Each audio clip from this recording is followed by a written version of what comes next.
And we're live. Hello, everyone. Welcome. It is Thursday night. It's time for Revolutionary Change. I'm Jen Perlman. I'm Peter Hager. And you have good internet connection tonight, Jen? Look, I'm in hotel. I have Wi-Fi. We're not relying on Elon Musk and the Starlink, so he can't curse me tonight, and I think we're good. Okay, well, it'll be ironic if this is the night where you do have a bad connection issue, but it could happen. But I'm in Tampa, like downtown, in a hotel with Wi-Fi, so it's as good as it's going to get. All righty. Well, we're already off to a great start. Guys, welcome. It is Thursday night. We've already got over 125 as we go live. I mean, it is kind of amazing how fast things have changed. And of course, we're very gratified. But if you'd be so appreciative, we would be very appreciative. Jen, as you can see right under her, if you could hit that like button, if you can share the stream, make sure you're subscribed. We are closing in, amazingly, if you can believe it, on 58,000 subscribers. Right now, we're at 57,840. Depending on how big of a crowd we get, right? Maybe we get there. You never know. Kind of amazing. What's even more amazing is how good my cooking has gotten. I can't. You already knew how to cook. You cooked all right. Like, I mean, you've cooked for me before. It's, you know, I didn't die. Well, that's a very high compliment coming from you, considering that your idea of a great meal is a very tasty mashed potato with butter and sour cream. Well, any type of potato, all kinds of potatoes prepared in any kind of way. Potatoes. I'm definitely a spud person. Yeah. And we have our first Zionist in the chat this evening. Welcome to the show. We appreciate any and all people that don't like what we have to say, but that's okay. Who? Heidi Lemming? Yeah, Heidi doesn't think very highly of Candace Owens. Listen, we have plenty. We're not big fans either. We've never been big fans either. There's definite issues with Candace Owens. There's no two ways about it. But that is a very gutsy individual, to say the least. Oh, yeah. Definitely putting themselves in harm's way. But I think we should start with a story tonight that I think is something that is being ignored, kind of like some of the other stories we've been noticing.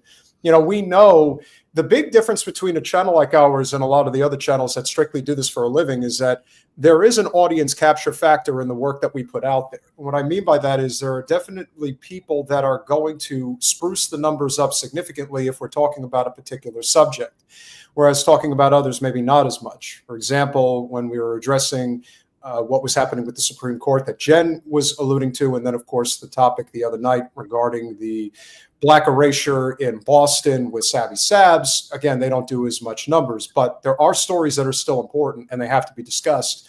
And one of the key stories that is happening right now that no one seems to really be talking about is the economic catastrophe that is going on in the state of Georgia in what can only be described as the worst part of this. I guess what you would say, how would you describe it, Jen? I mean, you could say that. I refer to this story as Hyundai Karen. Karen is a woman who lives outside of Savannah, Georgia. So it's Eastern Georgia. And she was inspired to call Department of Homeland Security, call ICE, and report what she assumed were illegals that were South Koreans, that were building a new Hyundai plant in this area. And she, of course, assumed they were illegals, which we will get to. They were not. And we will see how this has now, I would say, turned off South Korea. And that is an ally and a partner of ours, basically. And now they're furious. So Hyundai Karen felt the need to turn in over 400 workers, South Korean workers, and they were all treated like crap and shackled. And we'll get into that. Let's getting off to a really great start tonight. Oh, Edinburgh. I was just there a couple months ago. I love your city. It's love so the Scots. No, but Edinburgh is the only major capital or major city that doesn't have skyscrapers. It's all it looks like how it looked, but it's very cool. Yeah. The gist of this story, which is why it's so important, is that this was a car manufacturing plant that was bringing jobs and improving the economy. And this is a person who, as many have those that have pointed it out, did it strictly because they just look different. Yeah. It didn't matter if they were Black, Hispanic, Asian, doesn't matter. She is probably somebody who has only grown up around her race, and whether it's a fear of the unknown or not, I don't really give a shit. What does matter? Wait till you guys see Hyundai Karen. I can't wait to talk. Let's like, I don't know which part you want to start with. No, we're going to play her. So here we go. There were 452 illegals apprehended at the Hyundai mega plant construction site yesterday near Savannah. And I was the one that reported the information that I had to ICE. But it goes beyond just someone working illegally. Let me explain to you. These people are working for slave wages. Some are not getting paid. Some are being trafficked. They send money home to their country. They give money to their handler. They have hardly anything left. They live in homes 5 families deep, have no quality of life. How does this person know this stuff? Well, she is so fucking ignorant. First of all, okay, and for people who don't know what's happening, so there are more than 400 South Korean workers that were building a plant that will be a Hyundai plant that will be run and staffed by people in Georgia. It's going to be for American jobs. What Karen here doesn't realize, because she's obtuse, is that we haven't trained our people well enough to be able to create one of these factories. So in order for Hyundai to have the factory be properly made so that they could train our monkey workers how to, like, you know, put cogs in it, they had to send their engineers. And the people that were here building that factory not only were here on legitimate work visas, not remotely illegal, but these are people that are specialized in a way that we don't have workers that can do that work.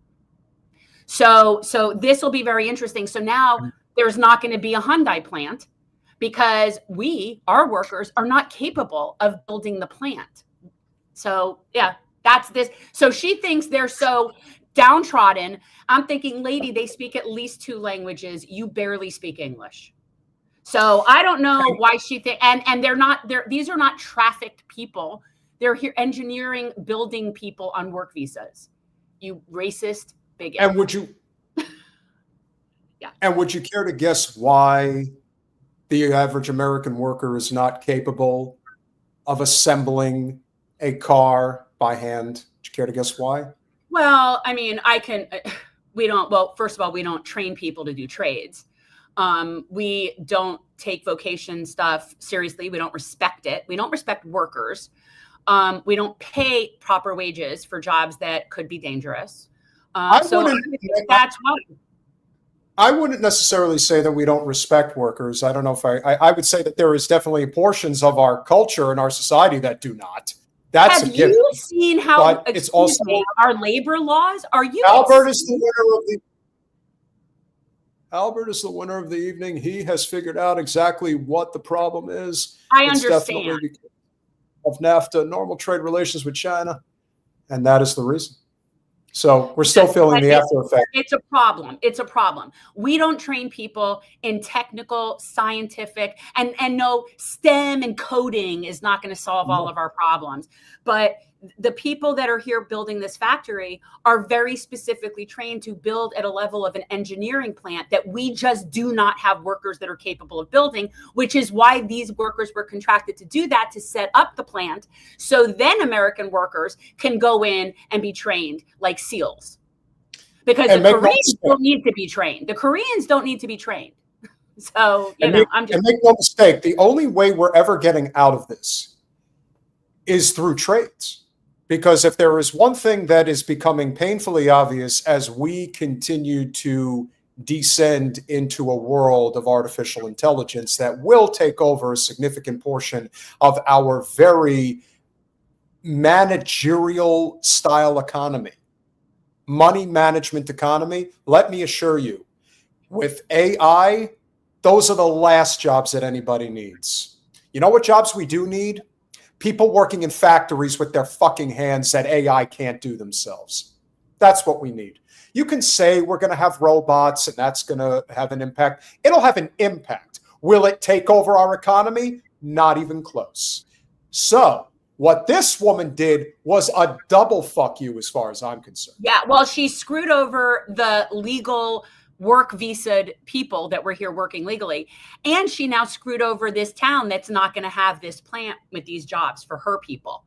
So wait till you hear who this woman is when this video is done. Modern day slavery. So if you think that ICE is just going in and ripping people out of their jobs, these hardworking people that want a better life, well, guess what?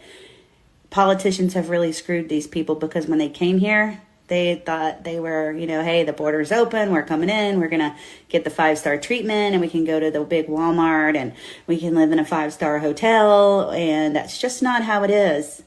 It's very bad conditions, very... I mean, the level of ignorance, and don't get me wrong, in a large part, I blame it on our broken education system. That definitely plays a role. But oh, yeah, no, this woman, and by the way, guys, her name is Tori Branham. Is that how you pronounce it? Do you know how to? Branham. Yeah. Tori Branham. Remember that name, because this woman is actually running for Congress right now. So we're going to check that out. She's really obviously not interested in job development for her district. Inhumane, and the Biden administration started a humanitarian crisis. So y'all can't just look at it like they're ripping good people off the job. They're probably saving their lives in the long run. Jane, you ignorant. Yeah, you're so like generous and considerate there, Hyundai Karen, Tori, you stupid moron. These people were not trafficked. They were here because our people are not capable of doing that job to set it up so that our people, your people, can have good work. You moron.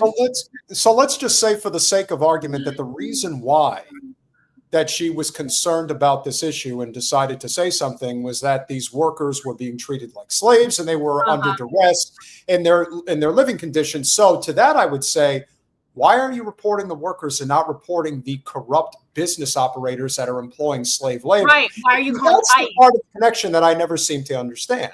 You see, and again, for those of you who know me, I'm a hardliner on immigration. So the fact that you want to blame them, but you don't want to deal with the root.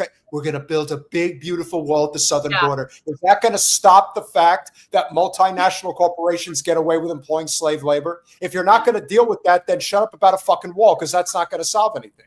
You're still. But we don't know these people that were from South Korea, these workers. I'm not getting the vibe that they were being mistreated or on slave wages or being trafficked, okay? I'm getting the vibe very much so, especially now after the fact, that South Korea is really pissed off at how we treated their people. So if these people were not valued, then South Korea wouldn't be as upset as they are. Not only did they detain all of them, some of them are still being detained. It's like more 300 plus are still being detained. They shackled them in leg shackles and like humiliated them. Yeah, that's what they did. And so South Korea is furious. And yet one more country that we rely on more than they rely on us. Like we're like going to be we're imploding. We're imploding. For those that are obviously new to the channel, and again, there's a reason why we were very adamant about, for example, what was transpiring over the past several days, with the doxing of, regular workers because people didn't like the fact that Charlie Kirk was assassinated. We were the same way with shit libs doxing people that were not wanting to take the COVID booster, because it really was it's booster shot. It's not a vaccine. But the point is, you're going to see this type of hyper partisanship coming from all directions without a shred of evidence based on their actions that they're taking. And what we can say as it relates to, let's say, the spending bill, the big, beautiful bill that I passed, then you look at the infrastructure bill that Biden passed. Again, it's chock full of corporate bullshit. But the one thing we know about this particular bill, this big, beautiful bill, is that it was the biggest giveaway to law enforcement, ICE, that you'll ever see. And when you are hiring people right off the street at $80,000 a year to basically go bust heads for whether they are illegal or not, hey, those Koreans, they look like they're foreigners. They look like they don't belong here. Go bust their heads. Ooh, the lady called it in. Now we got a job to do for the next several days. Let's do a perp walk while we're at it. Let's make them really look like the criminals that we think that they are. But in reality, they can work us under the table. It's always the ignorant and the stupid that always feel the need to come out and show themselves, show their whole ass, as I like to say. But I believe we have a website, Jen. Do we have a website that we would like to share? I would like to share this website. So guys, this is Tori, and she is running for Congress. She is running in which district is it? Or against, what's his name? I think it's Georgia's 7th district, if I'm not mistaken. Is it the 7th? Yeah. This is now being called the Tory Branham fiasco. But guys, Tory Branham, why can't I? Are you pulling it up or am I doing it? No, you pull it up. I can't even find it right now on my phone. You guys need to see this girl. So this woman, her biggest claim to fame, what she brags about, her biggest thing is that not only is she a Second Amendment enthusiast, she's a trainer. She's so big in firearms. She's just big in firearms. And she obviously wants to use them against immigrants, but illegals. But the thing is, unfortunately, she is running in the Republican primary against the sitting incumbent, whoever the douche canoe is that's sitting there. And who's in that seat? Do you know? Oh, Georgia's 12th. I'm sorry. So this is probably closer to Athens, I would imagine. No, it's closer to Savannah. Yes, Athens and Savannah are not that far from each other. Okay, so the Republican who's sitting there now is a total piece of crap. You know, like this isn't something like, you know, I think he's better. He's crap. He's a Zio. I think he's an evangelist, a Christian evangelist. So he is no prize, mind you. But yet this idiot thinks it was okay to stifle jobs for a few hundred people in her district. Yeah. So I mean, that level of stupidity cannot be rewarded by being voted in. So we need to make Tory a little bit famous here. So everybody go to vote Tory for Georgia, and maybe, you know, drop a comment that we don't like to support people who are bigots and take jobs away from their own constituents. Now, I don't know if she's a Zio or not, but what I do know is that she's probably somebody who will do anything for power. So if it is advantageous for her to be a Zio, then she's going to be a Zio. So I'm sure she's a Zio. She's a Zio. I'm sure she's a Zio. The majority of people that in the Republican Party, unfortunately, are Zios. That's just the way it is. I mean, I don't know what to tell you, but yeah, she needs to get what's coming to her. So anybody that lives in Georgia District 12, just know that this bitch thinks she's better than you and doesn't think workers should be able to have good jobs in her district. So yeah, screw her. Yeah, I mean, she is a Marine, but hey, if the Marines are taking just about anybody these days, I guess she would qualify. Her biggest thing is that her biggest flex is how big she is in a firearms. And again, I have no issue with the Second Amendment at all. I'm all for people who want to be armed. Hell, Florida now we're open carry and have no vaccine requirements. We're the friggin' Wild West down here. So, you know, I mean, it's interesting. So I was talking with a friend, and he thinks it's like Florida's competing to see what kills kids first. Diseases or guns. So, you know, we're trying to figure out, it's like an experiment in Florida to see what kills kids more, lack of measles vaccinations and stuff like that, or guns. So she doesn't even really have a website. So she's just got this landing page, and she's got a picture of her with her red, white, and blue with the AR-15 clocking it away. I mean, it's so... Go away, Tory. Go away. Go away. Everyone that lives in your district. Listen. No, she's a cunt. I'm telling you, you're a total loser. You don't deserve it. You're not becoming a congressperson. You ruined the jobs. You took the jobs away. Really bad idea. We don't like that. Really stupid person. So just such a bigot. And then to sit there and justify it like it's out of the kindness of her heart that she's trying to protect these people from slave wages and human trafficking. Yeah, that's what your concern is, Tori. We see it. It's all over you. You look like a real bleeding heart. No, she looks like a Terrible person, as I said. But that, unfortunately, is what we are dealing with right now. We have a lot of terrible people in our midst, and that is a reflection in many ways of what's going on right now. When things start to fall apart, I hope people understand that when it rains, it pours. That's a fact. So when it seems like everything is just completely falling apart on us every day, there is a reason that that's happening. It's happening because things are continuing to get bad. And if you think that that's bad, I've got an even worse one for you. Now, since we've been building our platform, and we've been very fortunate to get to the point that we've gotten to where there's a level of consistency now on, I wouldn't necessarily say expectations, but I would definitely say that we've achieved another level of growth, which is great. But one of those places where we were able to achieve that growth, especially in the very early stages of Israel's genocide in Gaza, was a clip that we put out on TikTok that was maybe a minute and a half, 2 minutes long, but it was basically a descriptor from Jen about what was happening, what was going to happen, and what we needed to do about it. And so this clip went viral. In fact, if I were to go check it. Are you playing Me to Me? Are you playing Me to Me? I'm not playing it. I'm just letting people know why this is a significant issue in terms of what's happening right now. Because if anybody is not currently following us there on TikTok, right now we have a clip that's been viewed over 250,000 times. It's been liked over 40,000 times. It has over 1,200 comments, and it's been shared over 5,000 times. And again, I bring this up for this reason. The Zionists are trying to take over TikTok as we speak, and they're very close.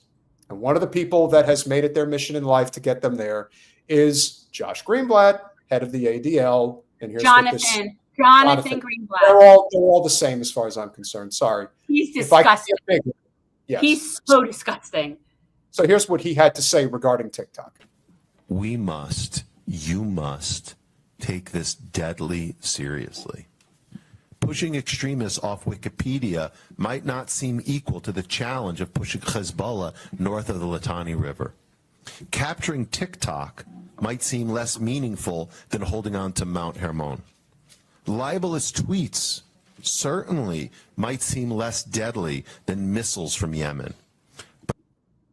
There's one thing I think we can agree on, that anyone who has a slightly objective eye about everything that's going on here, you need only to listen to his actual words, which are, we must censor everything. Otherwise, people might actually question what we're doing. Well, he's evil. He's like he is an evil individual. And for people who don't know, the Anti-Defamation League has nothing to do with anti-Jew hatred. It may have started that way. I don't know. I really don't know. I don't care. But it is now just a mouthpiece for the Zionist agenda. And it has been for many, many decades. And many of the times over the years, long before this current Palestinian final solution that we're in, the ADL has claimed and whined about anti-Semitism when it hasn't been for years. Out of all the time, the majority of the cases that they cite as instances of anti-Semitism, when you look at their data, the majority of those instances have had to do with criticism of Israel. That's been the case for a long time. So when you would see something from the ADL saying, oh, anti-Semitism is on the rise, and I mean prior to now, it was always like manipulated numbers. They included things that weren't anything having to do with hating Jews, and they basically would cook their numbers. So he is a Zionist agenda mouthpiece. That's who he is. Finish it up. But this is urgent because the next war will be decided based on how Israel and its allies perform online as much as offline. Unfortunately, Jonathan, your people only are your people because you pay them to be your people. See, the Palestinians, they don't have to pay people to be their people because we're just the people on the right side of history, you ghoul. That's why. So, yeah, I mean, he's just so gross. He is so gross.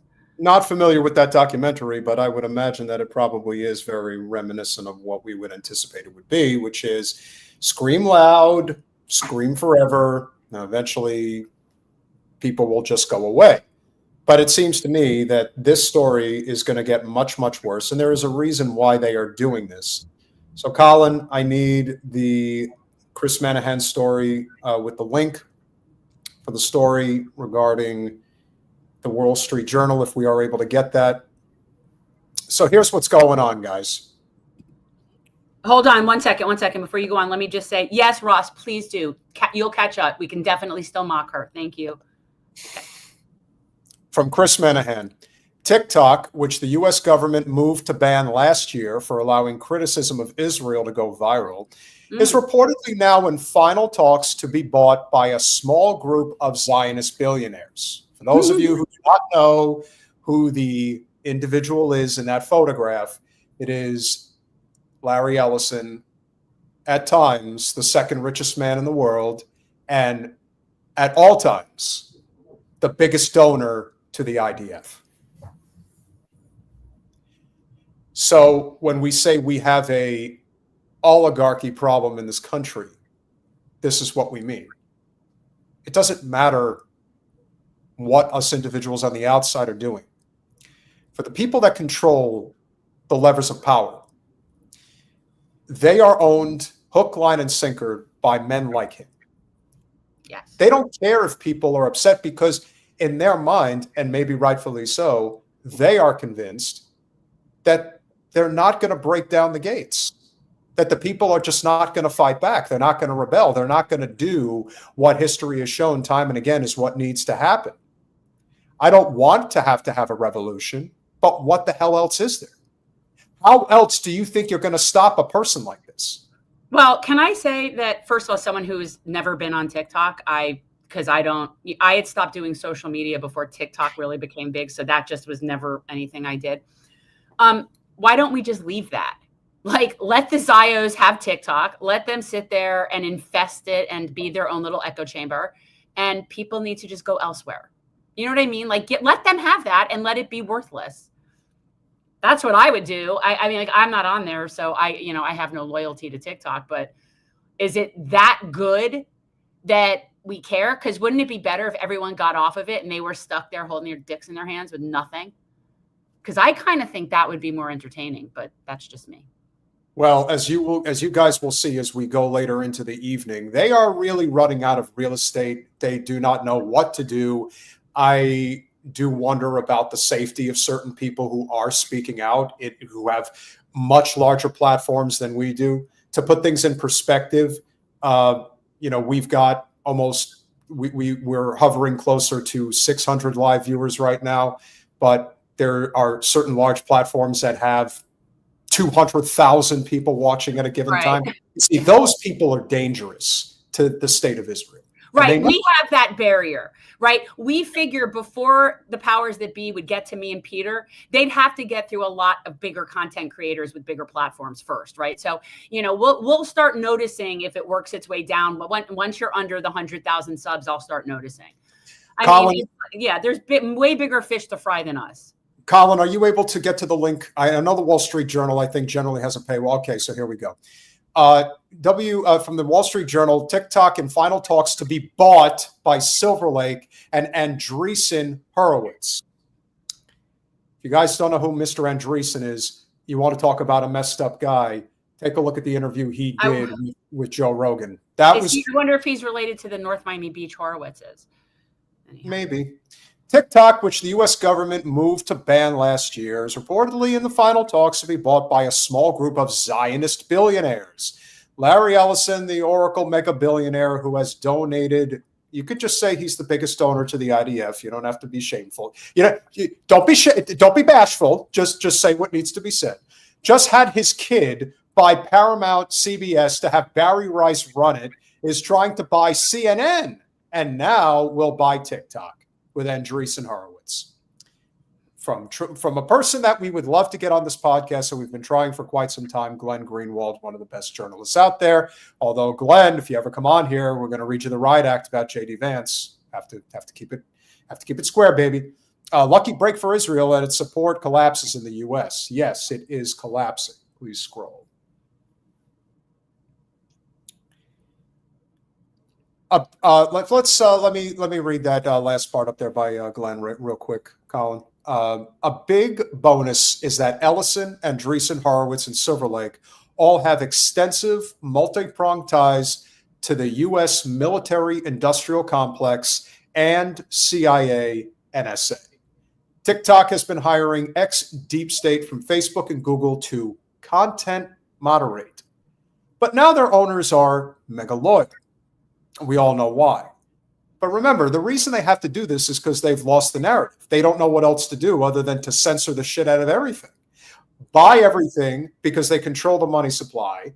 And by doing so, they think that they can stop the inevitable. I would argue that you can't stop what's coming. Israel is going to collapse. It is a pariah state, if it isn't already. And despite what someone who will not be named finally decided to call a genocide, there is such thing as a documented history of you not getting on board when you absolutely needed to, when hundreds of thousands of lives could have been saved, but you decided that your career was more. It's like, don't even do that anymore. Don't even, like, it's not funny. Like, I'm so angry at Bernie. Yeah, seriously. The worst part about it is that he is the first sitting senator to actually say anything. Could you imagine 100 USA? I thought Elizabeth Warren was one of the good senators in the United States Congress. I hate. What about Rand Paul? We don't expect anything from Ted Cruz. We don't expect anything from Rick Scott. We don't expect anything from 95% of the sitting senators. Senator Gallego, what the fuck were you expecting from him? What were you expecting from Schumer? What were you expecting from? No, I wasn't expecting anything because those are all APAC goons, or Kufi goons, or whatever Zio lobby, is owning their asses. It's disgusting. All of this is just, and the only way to beat these people is them not making money, because the only thing they care about is money. So yeah, there has to be a boycott. And again, it's easy for me to say, I don't do TikTok. I couldn't care less. But like, people, get off TikTok. Like, seriously, get off the TikTok. Let the Zios have it. And it'll be worthless. Way too much time on social media to begin with. Like, you get sucked in. That's the thing, guys. It is a soul suck. And if you think that the way to get paid and succeed in life is to, lick the balls of Donald Trump, for example, or dare I say Netanyahu, Milikowski, excuse me, my apologies, I said it wrong, Milikowski. That's not the answer. That's never going to be the answer. In fact, well, the only way to beat these people is for them to not make money. That's it. Yeah. That's the only way we could possibly beat people like these douchebags. It's the only way. The only problem is that those that actually control the money are going to try to sink this country into a depression, and they will do it. Like, if you think they are, really? We're pretty much in it now. Yeah, absolutely. I saw it just in the chat that apparently today there were shootings, 2 mass shootings, and at 2 different homeless encampments. Yeah. Oh yeah, that's helpful. That's really helpful.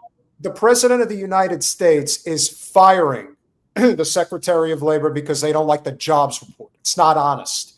You're totally lying about it. What is he lying about? If anything, they would inflate the numbers to make you look good. In fact, the numbers they're producing probably are inflated already, even though they're terrible. It is too obvious that this system can't sustain itself. And I know that there are people who would argue it wouldn't be like this if Kamala was there. No, you know what? It'd be worse because people would believe things were actually okay. At least with Trump, you can't ignore how bad it is. You're talking just about the Zio problem. Well, they're one and the same. The economic catastrophe as well as the Zion-Nazi catastrophe. They're one and the same as far as I'm concerned. Well, yes. And it's a capitalism problem, Peter. It's a capitalism problem. Okay. The fact that all of our forms of public forum are privately owned for profit is a real problem. That's a real problem to even consider that we would have democratic principles in this republic, when not only is the fourth estate, but basically all of our public forums are completely privatized and for profit. What could go wrong? Colonello, we love you, but go to your safe space. I don't give a shit. Yeah, seriously, Colonel, go to your safe space. Do not care. And you say you're a commie. So, hey, listen, we never yelled at you for being a commie. So, hey. First of all, can we not refer to people as commies? It just sounds ignorant and honest. Well, look, I'm ready for the uniform. I would be a fan. I'm not wearing no uniform. I'm happy to wear a uniform. Honestly, khaki's my best color, but like seriously, I'm happy in a uniform. Yes. One thing I am confident in saying is never going to happen in the United States. I understand that, but for people who are interested, I really think we should have something special. Well, sure, but we know what the solutions are. We know what it will take. But that also involves recognizing that the R word is going to have to be part of the conversation. There is no getting around it. They're not going to relinquish their power. In fact, them continuing to have power is so dangerous for all of us. And this is, again, the whole point about, oh, my God, we could just get a little something. No, you don't get it.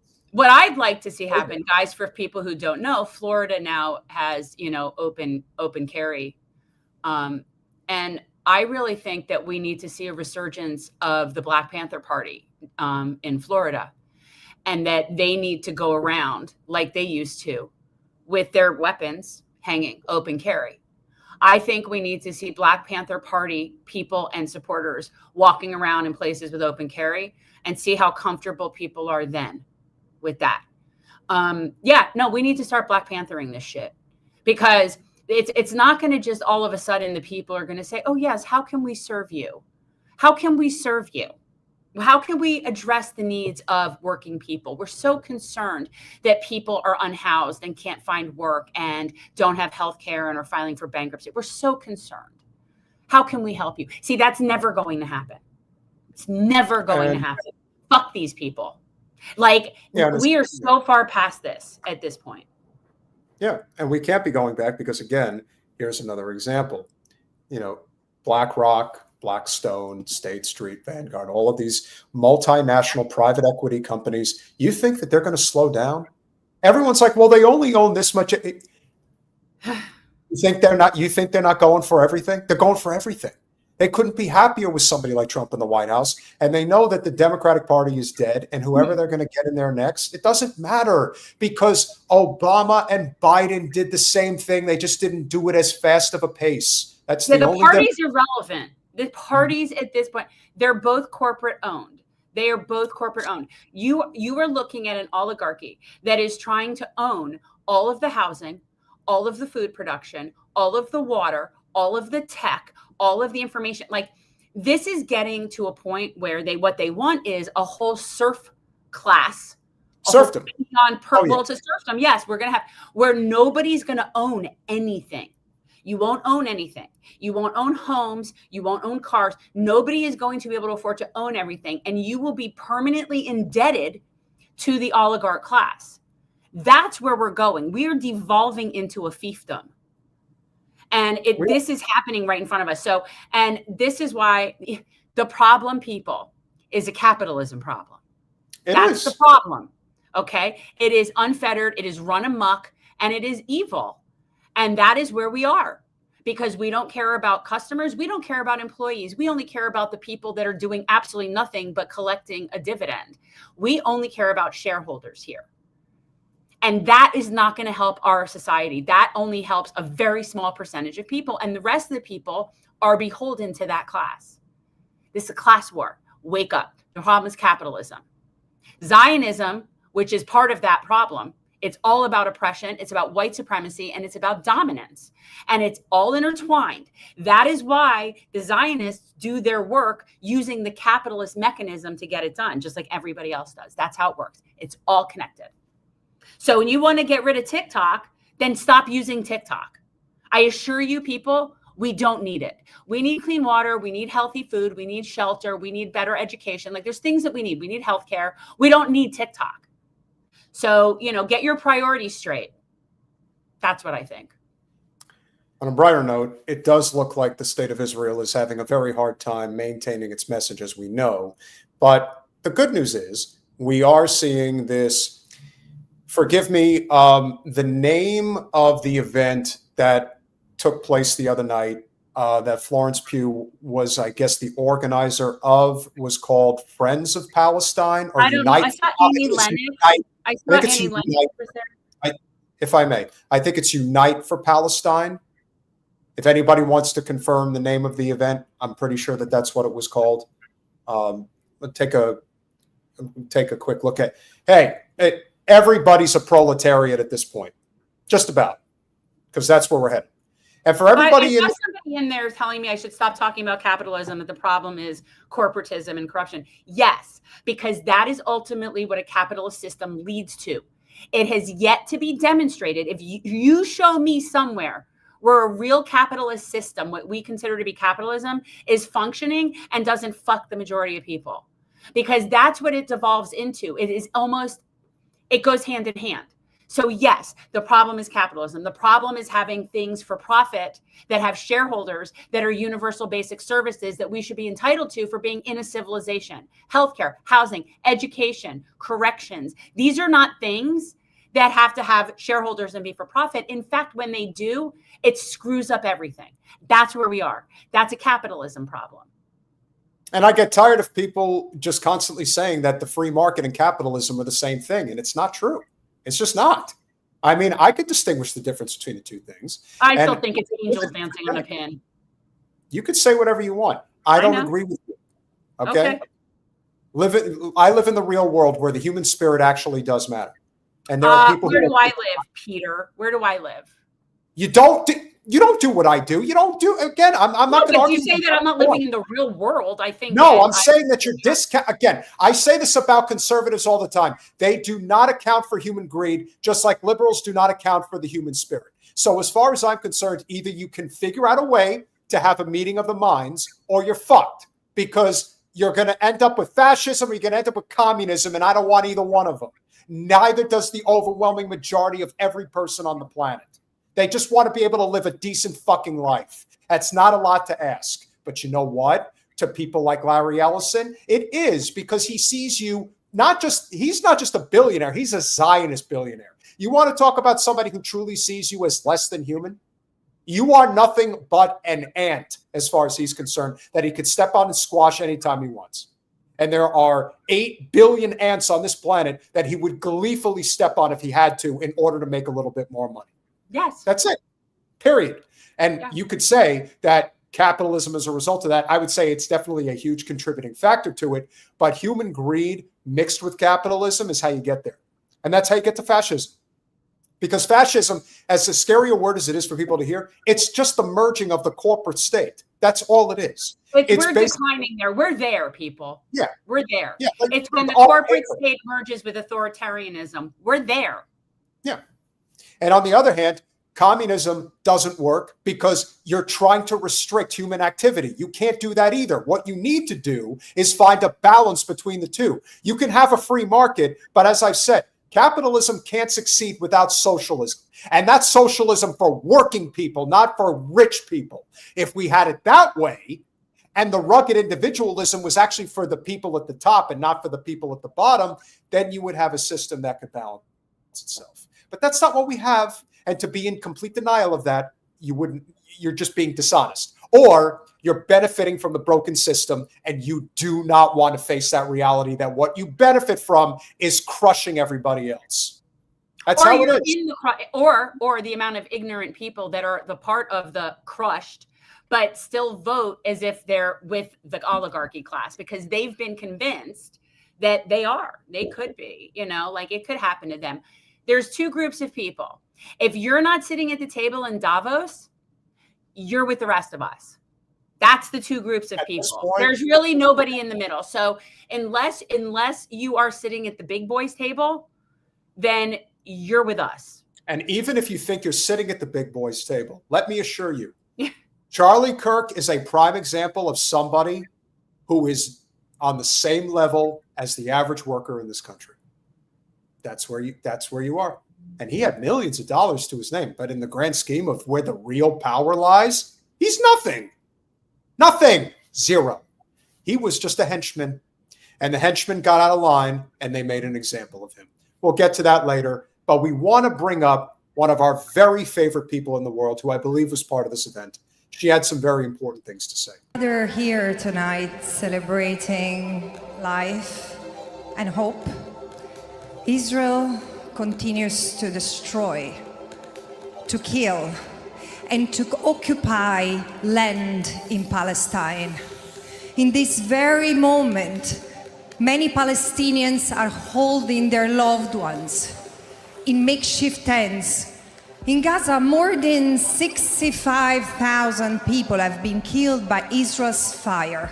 20,000 of them are just children. Many say the real number is horrendously higher, in what experts recognize being a genocide, one that kills not only with bombs, but also with thirst, hunger, infection. In the West Bank, Palestinians face the horror of forced displacement, mass arrests, strangling checkpoints, and violent raids daily. Thousands have been killed since October 2023, yes, in the West Bank. Each life is a universe, forever gone. A reality that is so dark, it almost feels impossible to picture from here, from this stage. Such cruelty did not start 700 days ago. Maybe the most important statement that could be made. And it's also one of the most critical talking points that the Zion-Nazis have been throwing for the past 2 years. Guys, it is the 2-year anniversary in 3 weeks. Exactly, less than 3 weeks. It's less than 20 days away. And they will have you believe that everything started on October 7th, 2 years ago. I try to point out to people that are still ignorant to the realities of what transpired at that time and prior to. 700 Palestinians were mass murdered by Israel in Gaza in 2023 before October 7th.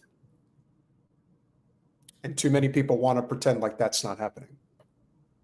All right, let this finish because I want some time to give our prelude for who we're talking to. So. For nearly a century, the Palestinian people have lived under the weight of a brutal settler colonial project, a perpetual occupation justified as security of whom, and enforced through apartheid.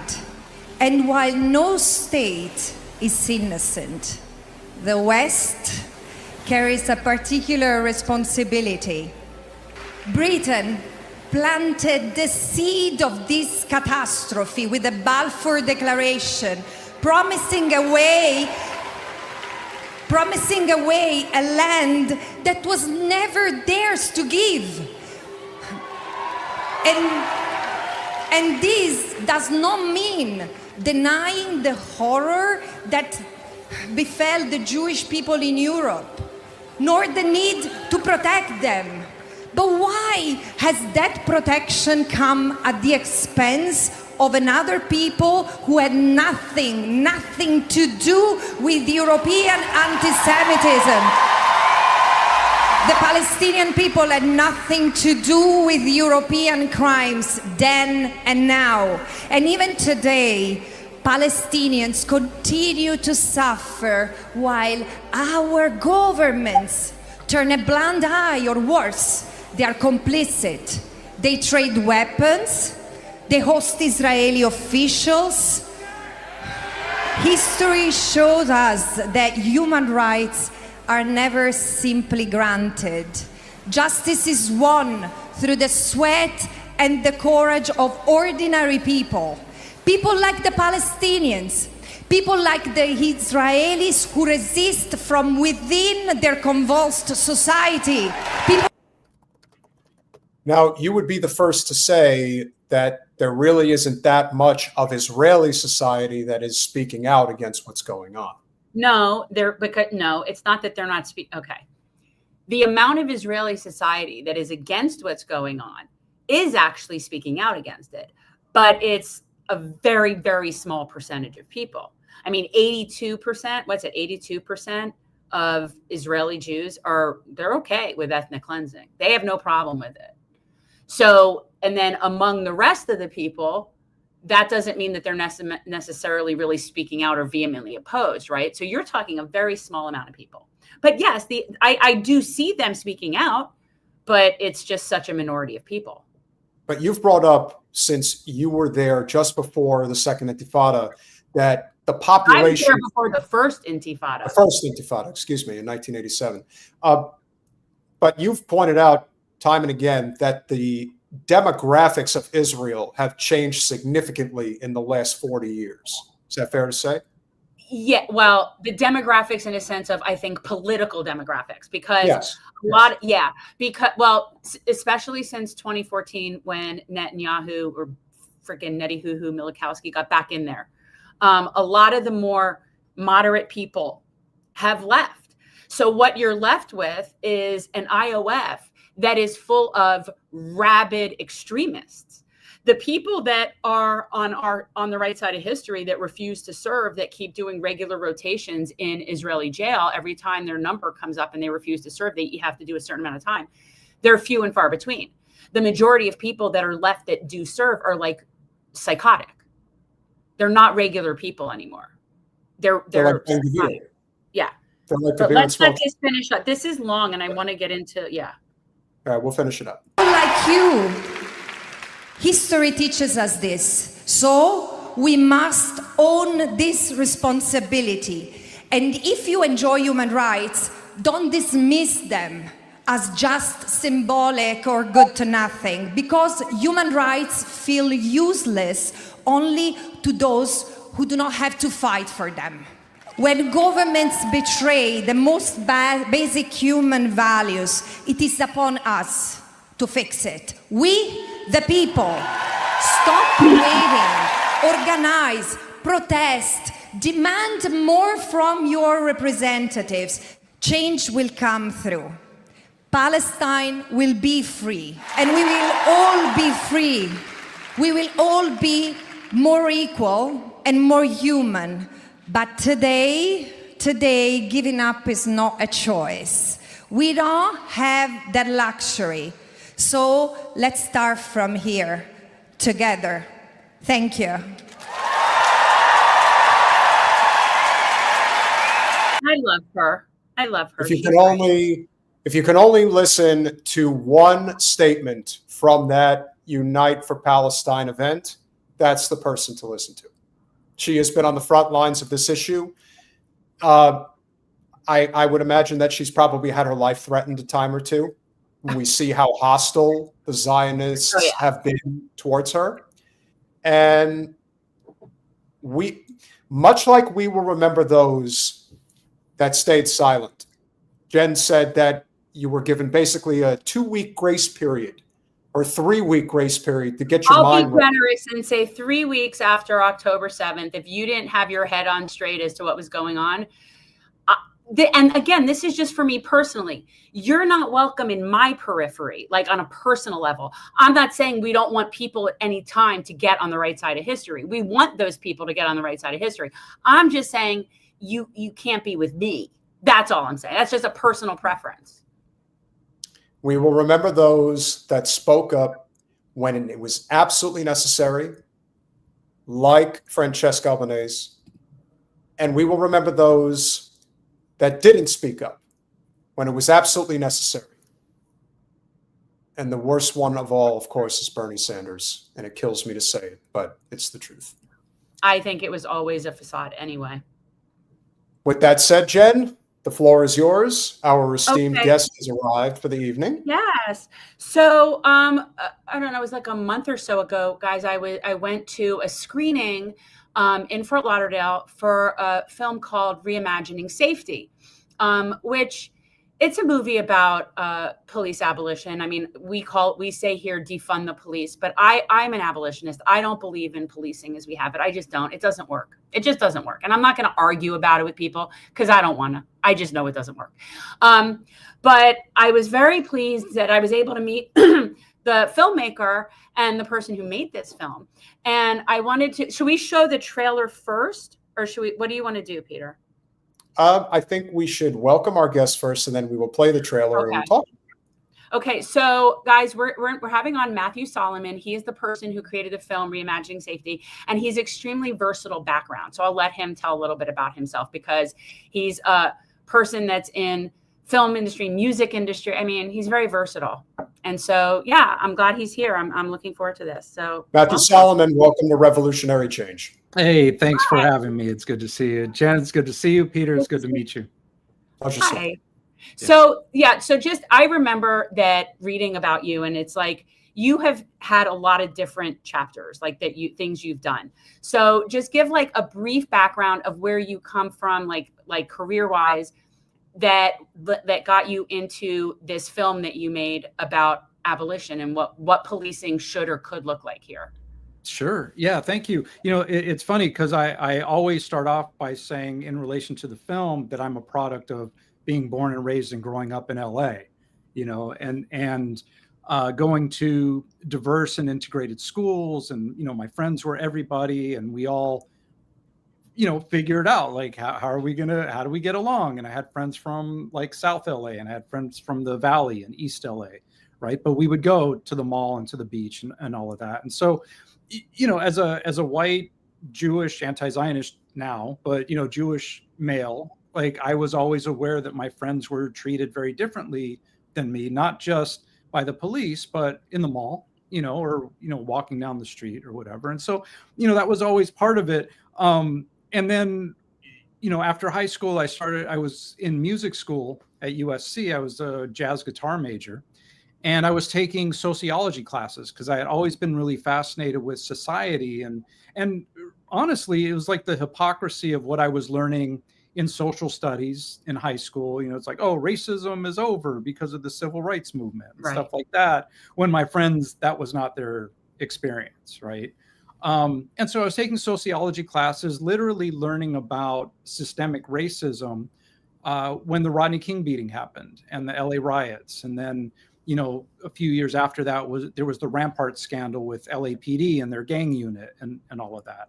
So, you know, these were things that kind of always stuck with me. And then, you know, the other side of being from LA and being, you know, a product of that was I was a professional musician. And then I got into filmmaking. I acted for a while. I worked in casting. So I had all the like industry entertainment business stuff. Where I would always try and insert some sort of social commentary into the projects, whether it was music or film. And then I started working, you know, a product of LA. I was into, you know, I left organized religion in my early 20s, went on my spiritual quest and, you know, got into, you know, Buddhism and crystals and, you know, all of the you know, the woo-woo stuff, right? But then I was in like personal development seminars and courses and getting trained and listening and communicating and understanding people and recognizing that we all have our lived experience based on, you know, the context of where we live and how we grew up. And so, you know, most of the time when somebody is sharing from their experience, like we're kind of socialized to debate, where it's like we're not really listening, you know. And I first saw this really heavily in like 2017, 2018 with the Me Too movement, where mostly women were sharing their stories online, and then men would be like, well, that can't be what happened, or you must have done something, or, you know, all of those things that happened, right? Yeah. And so, you know, I was trained and learned to acknowledge another person's lived experience and to be really curious about where they're coming from, because that's true for them. You know, in my experience, like I can't impose my experience on a Black woman of trans experience, for example, right? Because I'm not dealing with those same things. So all of that was kind of in there. And I started working in conflict resolution, and I started facilitating and traveling and, you know, doing things for universities and corporations. And then COVID started. And then here in LA, everything shut down and we couldn't go anywhere. And so at that point, I went back to school. And 2020, you know, COVID, George Floyd was murdered. We had the BLM uprisings. And for me, it was like, how are we still doing this, you know, in regards to George Floyd, right? We had Rodney King. Then there was Trayvon Martin. Then the 20 teens, you know, Mike Brown and Eric Gardner and, you know, Sandra Bland. So I started applying all of my coursework in public administration, which is on sustainability and communities and budgeting and transformative leadership, to the issues with policing and incarceration. And I got really interested in, well, who do we call, you know, if something happens? And that, you know, Mariam Kaba, I started reading We Do This Till We Free Us, Alex Vitale, End of Policing, Angela Davis, like a bunch of her books. And so when it came time to do my final thesis, one of my academic advisors was like, we know you know how to write a paper, but I know you're a filmmaker. Why don't you do a documentary? And I was like, I laughed. I was like, that's a lot of work. Like, you know, well, you know, do it anyway. And so, and so that's what I did. And that's how Reimagining Safety came about. And it was part of my master's capstone. And I didn't have a film crew. You know, I didn't have time to raise money. I had 3 months. So I was like, I'm going to film this on my iPhone. I'm going to edit it on my laptop and then, you know, take it from there. And so, you know, I did that. And we did a screening for friends and family afterwards, after I finished the program. And across the board, folks were like, this is really good. It's really thorough. It's easy to understand. People need to see this. And so the last 2 years, I've been traveling doing these screenings, and we're about to have our 100th screening on October 7th here in LA. Wow. So can we play I was going to say, let's play the trailer. Can we do that? Yeah, there it is. America has never been a place where we had democracy and equality and freedom and liberty for all and justice for all, and all we have to do is get back to that. Race in this country has never really been removed from the political dialogue.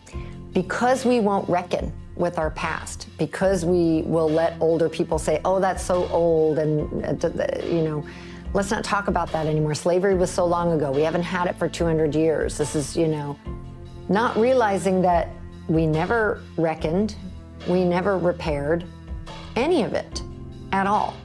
Police are violence workers.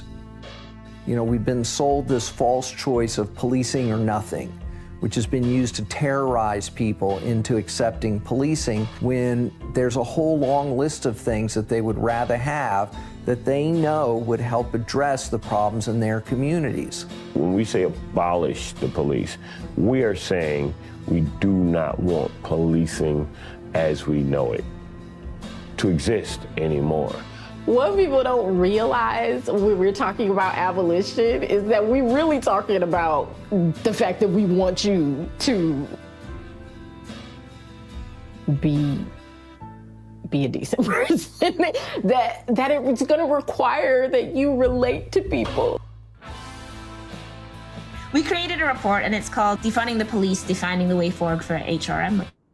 We need all these people in jail while they'll be running around the streets, and that's not true. So I really try to shift us from believing that defunding is radical to recognizing that what is actually radical is investing billions of dollars into policing. So like not agree that defunding the police is this radical lefty, like communist, Marxist, whatever, that is actually practical, it's good social policy, it makes sense, and here's a roadmap to it. This is not some kind of abstract utopian envisioning. This is a very practical, programmatic intervention. When you begin to think differently and you begin to look at people through the eyes of the humanity in all of us and, you know, sort of that love for humankind, your thinking and your approach to the work starts to be very different.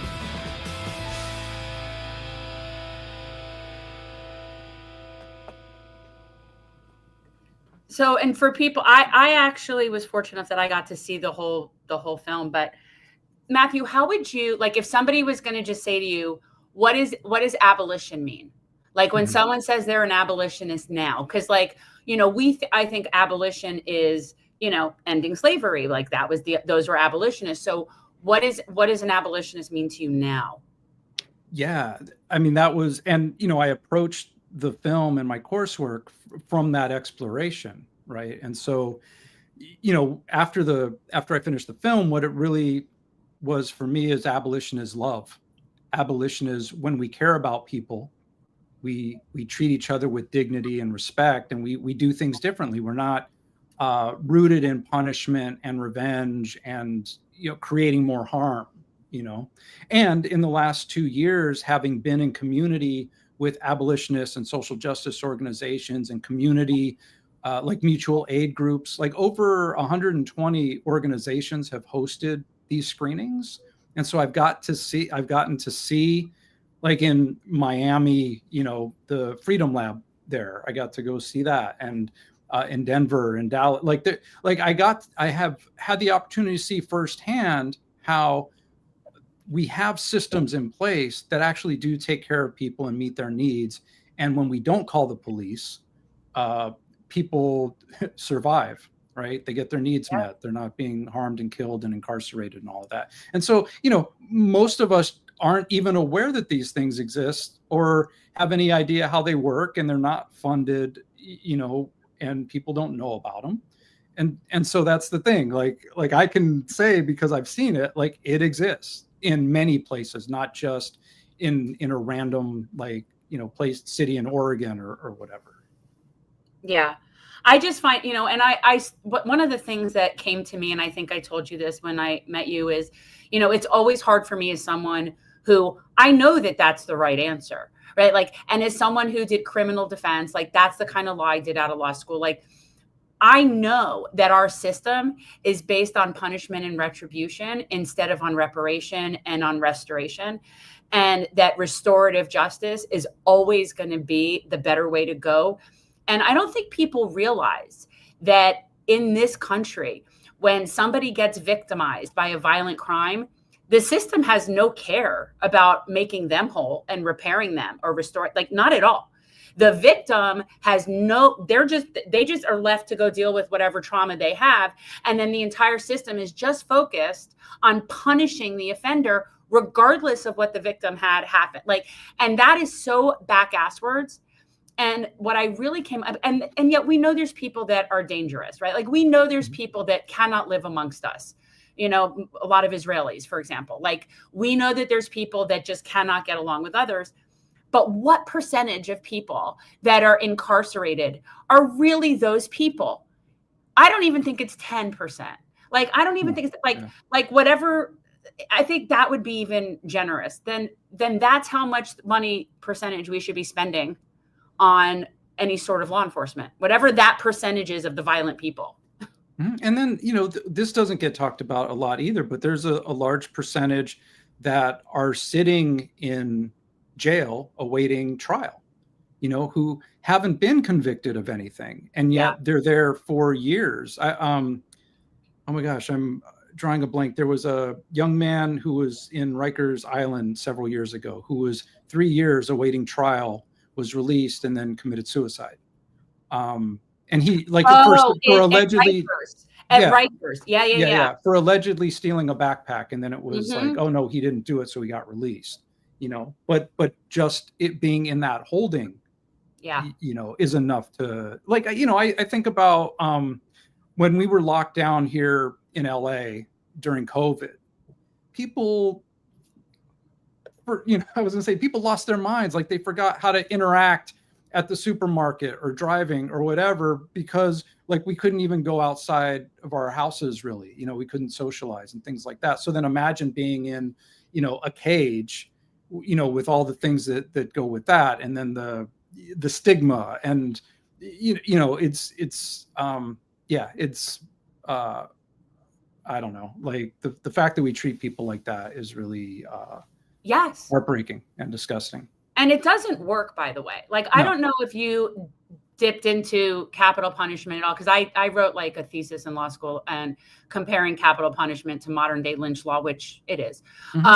But never has a victim's family, like when they're invited to go to an execution, usually a member of the family will be invited to witness the execution, and it never gives them the relief they think it will. Never.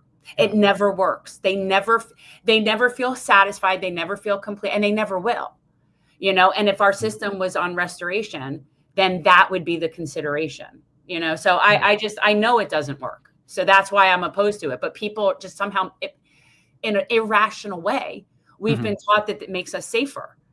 Yeah. But yet it's completely not. That's not based on reality.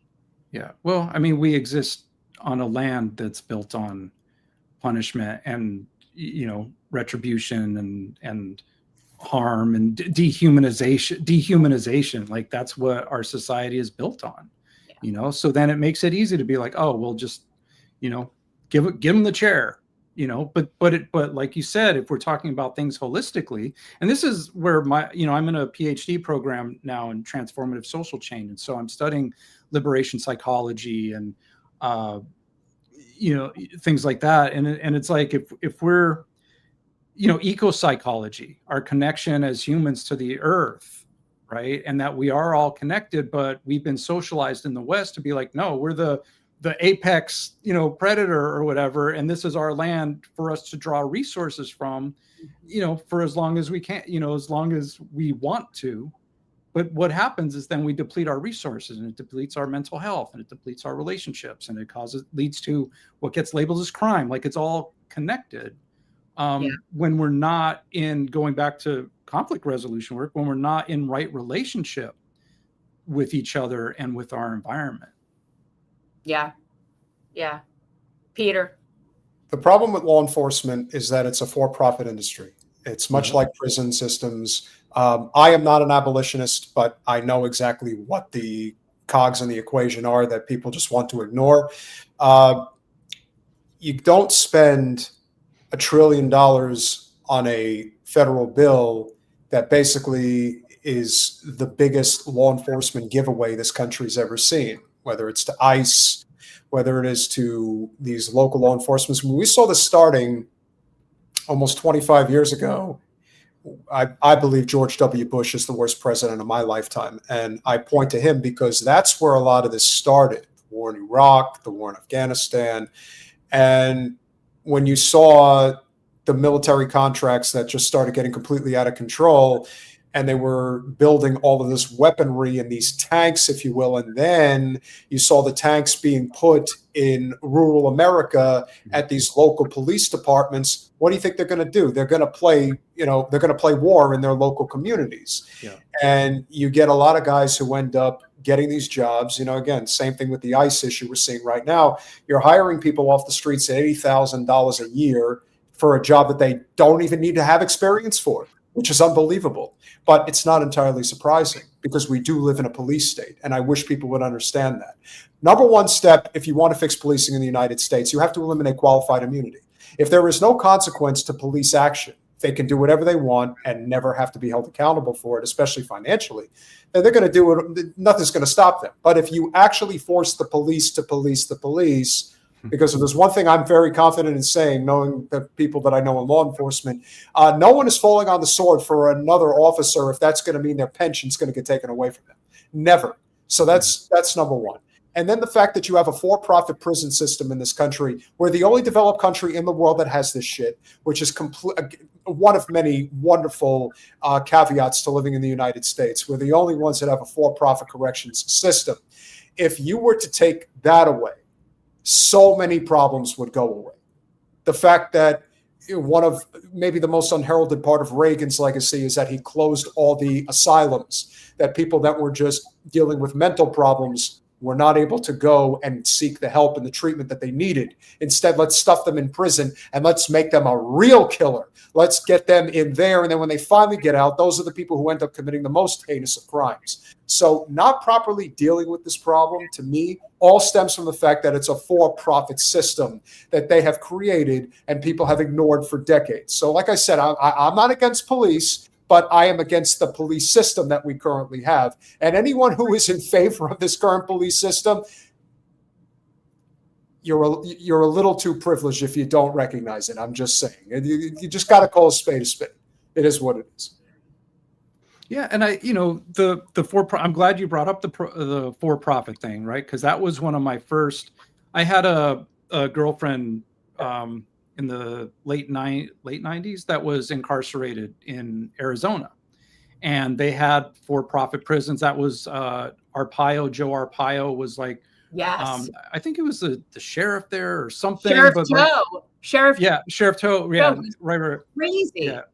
Yeah. So that was my first introduction to that part, the incarceration part. And then the for-profit thing was like, yeah, logically, if you have a financial incentive to lock people up and keep them locked up, of course you're going to do that because you have to, right? And then if you trace the lineage of policing, it started with slave catchers, who were catching runaway slaves, who were suppressing slave rebellions, because that, I don't know if I can curse on here, that messed with the profit of the cotton plantations and the tobacco and all of that. So it's all tied into industry and corporate and capitalism and imperialism and all of that. And so and then not only were they slave catchers in the South, but then in the North, policing was used to suppress labor strikes and things like that. And then out West, it was vigilantes to keep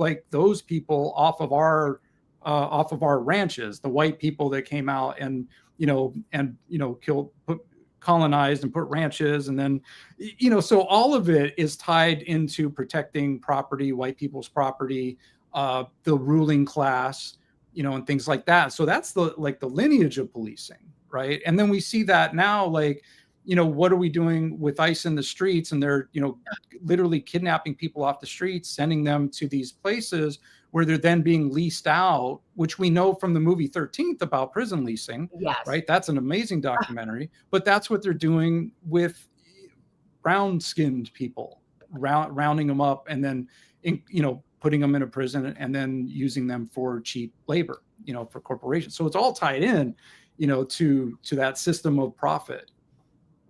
You couldn't have even anticipated, right? When you first started looking into this, that all these cop cities and the amount of, we knew they were militarizing our police. We see it. Why where I live in Plantation, they need tanks? I have no idea. And that's all profit motive. All of that stuff is whatever from the military industrial complex that doesn't get used, they'll sell it, right? It's just all part of it. But my understanding is there's more than 100 cop cities right now. It's around 83 plus. Yeah. So up in that range. And actually one of my friends that I've made through this whole process, Renee Johnston, has a database. She's our friend. Oh, okay. Yeah. So right. Yeah. So she has a website, isyourlifebetter.net, where she has a map of all the cop cities. And all of that. So yeah, she's done extensive work on that. And that, I did Reimagining Safety. I did the interviews end of 2022. And then the Atlanta Stop Cop City movement was beginning fall, spring, summer 2023 was when that really came into our awareness, or my awareness anyway. And so since then, right now there's 83 plus. Atlanta Cop City was $90 million, and now it's over, I think it's 120 projected. But then I was in Hershey, Pennsylvania, where they have a $300 million cop city that's being built. And the funding comes from Israel and or organizations that are supportive of Israel. And the training, the cop cities are modeled after Little Gaza, which is where the IOF trains. And then they have a whole exchange program, the Gilly program, and some other where, United States police train with the IOF and vice versa, and exchange surveillance technology and techniques. And the knee on the neck of George Floyd was an IOF, is an IOF, suppression technique. So it's all connected, and it's all profit and all the money that's involved in that. Yeah, I'm sure you read the Palestine Laboratory, right? Like that one was one of the books. I think it's Lowenstein, where he talks about all the things that will be done here were tested there, right? Like all the different, like when there's a new chemical weapon, when there's some new ammunition, when there's some whatever it is that they want to create to hurt people and kill people, it gets tested against Palestinians first. Mm-hmm. Yeah, that seems to be the cycle. Yeah. Matthew, what was your situation that allowed you to break away? I don't know if you were raised Zionist. Of course, if you're from Los Angeles, obviously we know this is a class thing. I've from my personal observation, I mean, if you grew up in the hills, if you grew up in Bel Air, if you grew up in places like Sherman Oaks, obviously that's where you're going to find a lot of them. But clearly you have moved on, as Jen has as well. What was your situation that allowed you to recognize the distinction between Judaism and Zionism? Yeah, it's been a process. So I grew up in West Hollywood, and the temple that I went to was in Beverly Hills. And my parents were school teachers, so we were like middle class, and I went to Hebrew school three days a week. And I actually was like a model student. I got teased and bullied a lot. Were you on the rabbi's honor roll, Matthew? I was a junior cantor. Oh my God. Okay. Junior campers. Cancer. Matt, I know you'll appreciate this that Jen won't give a shit about, but I'll say it anyway. I'm a product of the 80s and 90s, so The Simpsons was a huge part of my God, just shoot me. So, Jen, whether you will like to hear about this or not, one of the very best episodes The Simpsons ever did was the junior camper episode. Oh, yeah. Right. What do you know? Look, Matthew, you and I are Gen X, yes? Yeah. Yeah, okay. We don't need to discuss this with the millennials. You just don't understand our sense of humor, Peter. Welcome back, Cotter. What can I say? Mr. Cotter. I have a Welcome Back Cotter record player. I had a lunchbox. I had a Welcome Back Cotter. I had a Dukes of Hazzard lunchbox. That's a cool one. Yeah. See, that's the thing. I mean, these are nostalgic things. You don't know the Sweat Hogs, Peter. As a kid of the mid-'80s, what I remember best was Cheers, Night Court, Moonlighting. That's how I became acquainted with Bruce Willis. Before he became Die Hard. But also Married with Children and The Simpsons. I didn't get Seinfeld until I was already late into high school. We don't talk about him anymore. I'm so happy I never got into Seinfeld. Oh, we used to have Festivus. This will be our second year where we don't have a Festivus because I am just so disgusted by Seinfeld that it has tainted and ruined so much of our stuff. Like, it's so unfortunate. Yeah. What is wrong with liking Seinfeld? I hate him. He's horrible. Like LA stuff. So when he was dating Shoshana, I forget her last name, when she was 17, when she was in high school, I worked at a clothing boutique, women's high-end shoes and clothing boutique in Beverly Hills that she used to shop at. And like, he would come in with her and she was 17 and he was like in 30 something at the time. Almost 40. Gross. Yeah. It's Almost so 40. gross. Yeah. It's just gross. So Peter, do you want to get into the current story that we're going to talk about?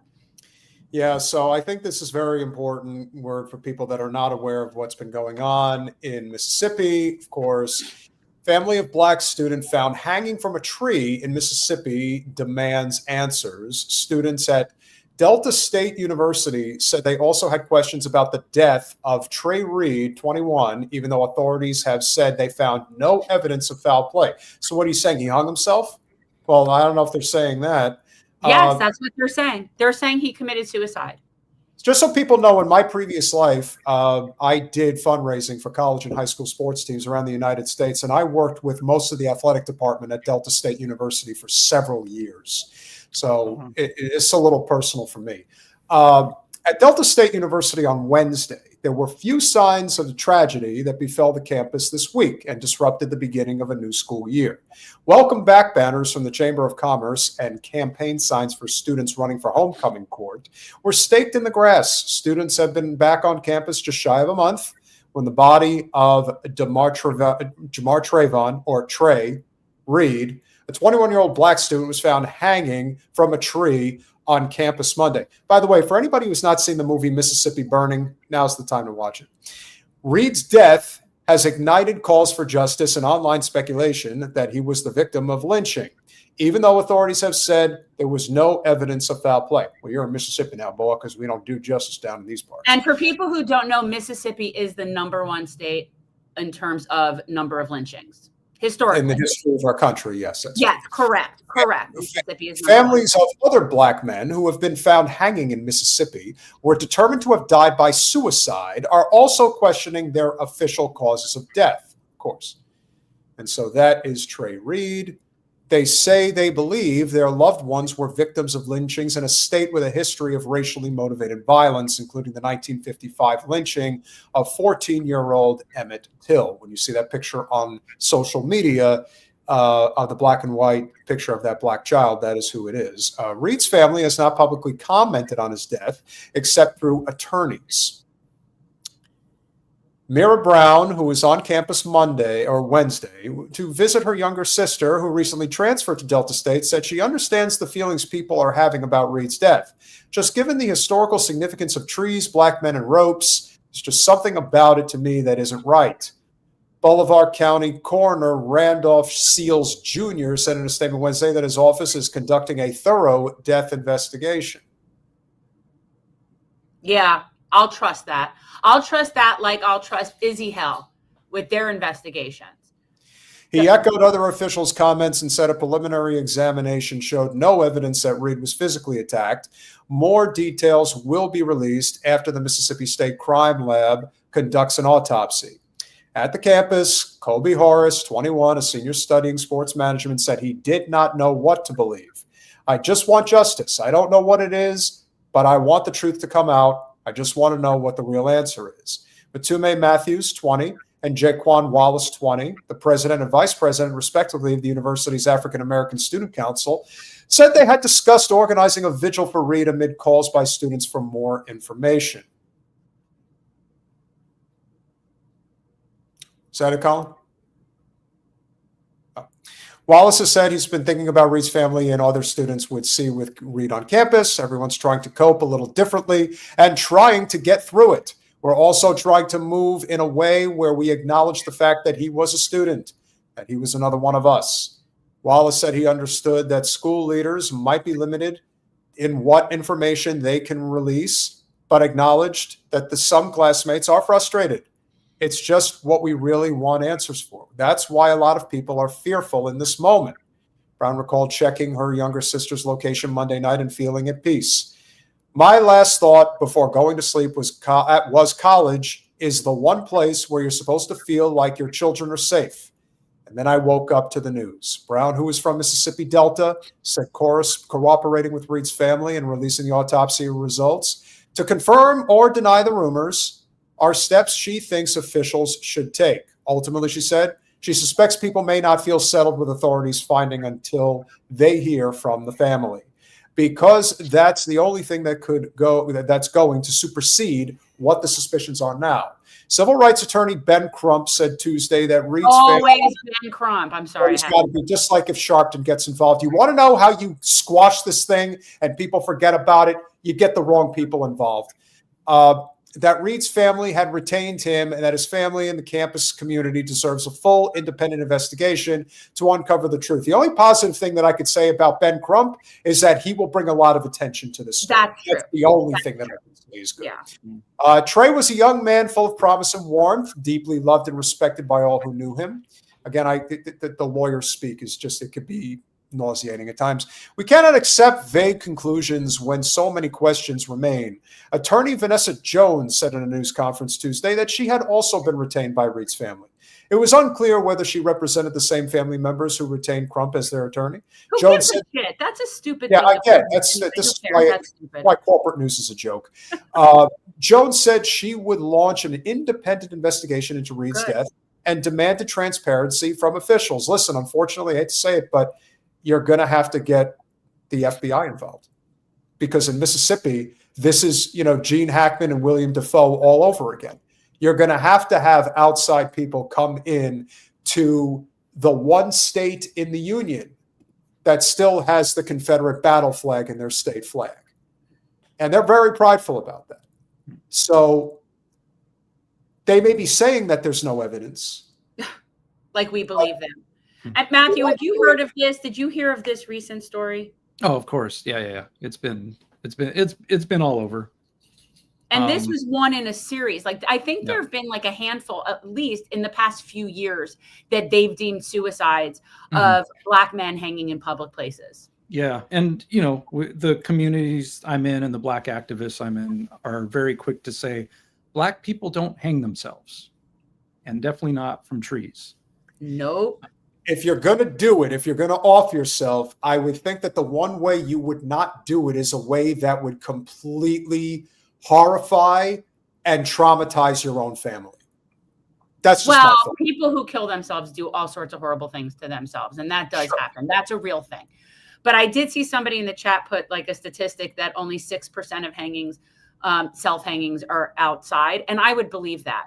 That is what the problem with this is. It isn't that somebody hanged themselves. If it were a suicide, it wouldn't be in public. That's just not something that happens. It just isn't. That is that is just not the more believable story. So I find it all very suspect. And they're saying there was no foul play. Well, did they show any evidence of then how he got himself up to that tree? Like, I don't understand how you can do. It's not an easy thing to hang yourself. No, it isn't. But it's also a reflection of how there are still these problems that exist in this country. Point being, even without police, this is the problem, right, Matthew? Yeah, like, well, it's this isn't even a police thing. Well, it's the extrajudicial policing, right? It's Mariam Kaba talks about, we have the cop in our head where, we automatically are policing or judging other people and policing their actions and their tone and things like that. But then, like lynch mobs and things like that, like those, that was early revenge and retribution in policing. And, when we talk about links between KKK and the police, white supremacist groups and the police, like that's all connected also. So even though these may or may not have been sworn officers, that may or may not have hung Trey Reed, like there is a history and lineage of exactly that. And, these were events that people would bring their families to, back in, to watch these lynchings and things like that. Like that's one of the, you asked me like about what I've learned about abolition, but also what I've learned about society is how anti-Blackness permeates everything that we have, every system, every,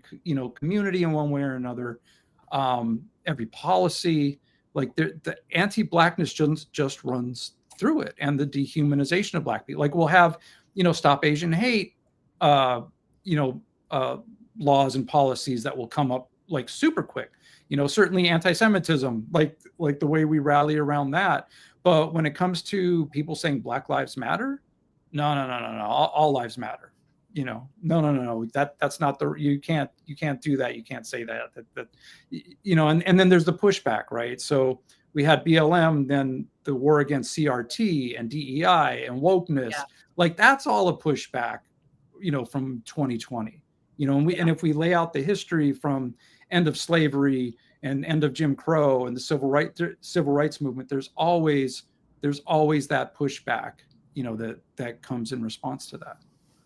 Yeah, I look at this lynching very Occam's razor, right? Like I generally tend to look at things in what's the most likely reason, right? Like what's the most likely thing?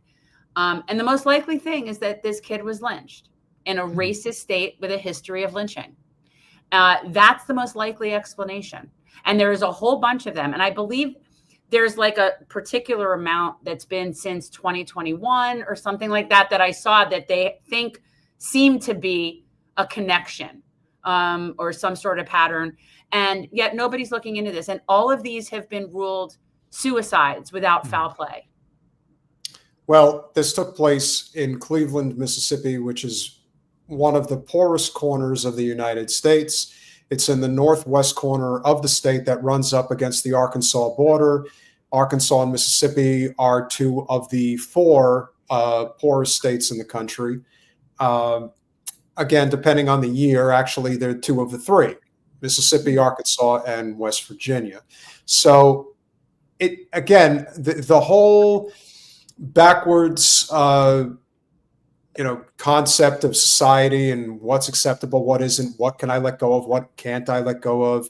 You're talking about a state school in a very black part of the state. People are trying to improve themselves and, make sure that they can become productive members of society. But then you have these reminders of what once was. And again, is it possible he committed suicide? Yeah, it's possible. I'm not going to say it isn't, but the deck is certainly stacked against law enforcement that what they're saying is what actually happened.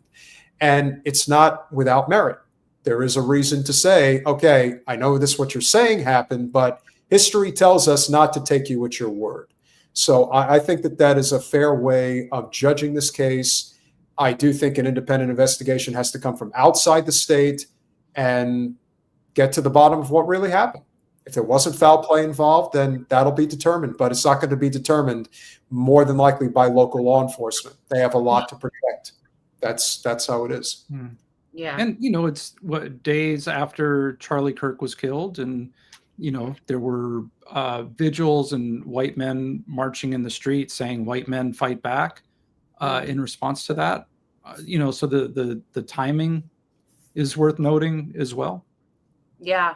Sure. And talk a little bit, Matthew, about other systems besides retribution and punishment that you have seen that have been put in place in places, because I know that I've seen systems of restorative justice in schools, like where school systems will try to, especially starting with little kids. I think it's really important. And for people who don't understand, restorative justice really places an emphasis on restoring the victim. And the victim is part of the process that creates the justice, because the justice really needs to be for a victim, and we don't have that. So, are there places that are doing this? Is that possible? Yeah, it's possible. And it like, even, my kids' high school, they have a restorative justice center on campus, and so they have, people who can mediate and all of that. In LA, there's Critical Resistance, which is a, longtime organization that Angela Davis was a part of. And they're restorative justice, transformative justice workers. But there's also things like, I mentioned Freedom Lab in Miami, right? They have the Doctors Within Borders, a medical center that's free, free to the community, where they do everything but like major surgery, right? They can't do that, but they have all kinds of testing and a pharmacy and treatment that's free, right? So when you have access to medical like that, that's safety and that's security. In Denver, there's a market, a completely free supermarket, for people who need food and things like that, that they can just come in. And I've been in there, like, it's set up, it's got aisles, it's got everything except for a cash register, and people take what they need. Here in LA, there's a Crenshaw Dairy Mart, that's a community marketplace. And they also do community events there. Lamert Park, which is like near Inglewood, where they have, fairs and things. So, there are places, Dallas also, there's a number of organizations that do, like, they grow food, they repurpose soil, they teach people how to grow their own food and things like that. So, Three Sisters Gardens in Sacramento, like, they're exactly, it is all over, and usually in the places that most need it, right? So, like, me being on the West Coast, the tendency I'm not a liberal, I'm leftist, but among liberals is to be like, oh, screw Florida, screw Texas, like, it's their fault that whatever's happening, right? But then you get there on the ground and people are literally organizing and fighting for their lives, and actually organizing really well because they have to, Right. Are you suggesting that a solution could be just having people's basic needs be met? Yes. Is that what you're suggesting? So Yeah, we're yeah. suggesting that if people's basic needs are met and they're not struggling to live, that might help. It's like that will sort of resolve the need for over policing in and of itself. And this is, you know, look, I come from an academic lens and an on the ground lens, and traveling around and listening to people who are doing the work lens, right? When people have their needs met, they're not going to go out and commit whatever we're labeling crime, because they're not in a place where they're desperate, you know, where they're struggling. You know, I don't share this a lot, but I've been in the welfare system as a recipient, and navigating that is ridiculous. The hoops you got to jump through. If they screw up, you get your benefits taken away, and they're like, that was your fault, when that was not my fault, that was your fault. You know, so even being like relying on a system to help support, you know, your needs, you know, is not healthy on many levels. And as awful as that first year of COVID was, you know, here in LA, like we had rental assistance, and we had some programs through, it was paid through unemployment. I forget what it was, but we had some subsidized stuff where we were getting like $1,000 a month for food and expenses. That helped so much, you know, and having that breathing room is like, oh, wow. Like it actually does make a difference when my survival and my kids' survival is not dependent on that I don't get sick and then I have a job show up, you know, and was never like sitting around playing video games. Like I was always out like working and trying to, you know, survive, and working multiple jobs in LA, one of the most expensive places to live, you know? Yeah, for sure. We know we can do better. That's the whole thing. Like, and we've talked about it before on this show. The majority of crime is crimes of poverty. That's just and even in women's prisons, it's off the charts. It's like 90-something% of crimes are crimes of poverty. So I'm not saying that we're better, but you know, but I mean, that is a key issue. I mean, that's a key issue. And I hope that people will like just turn off that constant like fear mongering in their heads long enough to reimagine safety and like think about what that could look like. And I very much appreciated that. And it helped me think of a better way to explain it, because I'm against all of that crap. I'm like kumbaya. I don't, Peter, it drives him crazy. I think we shouldn't have borders and policing. I think everybody should just get along. Why do we have to have those imaginary lines that tell people, you know what I mean? So because you have to take human spirit into account. My human spirit is not the same as your human spirit. That's correct.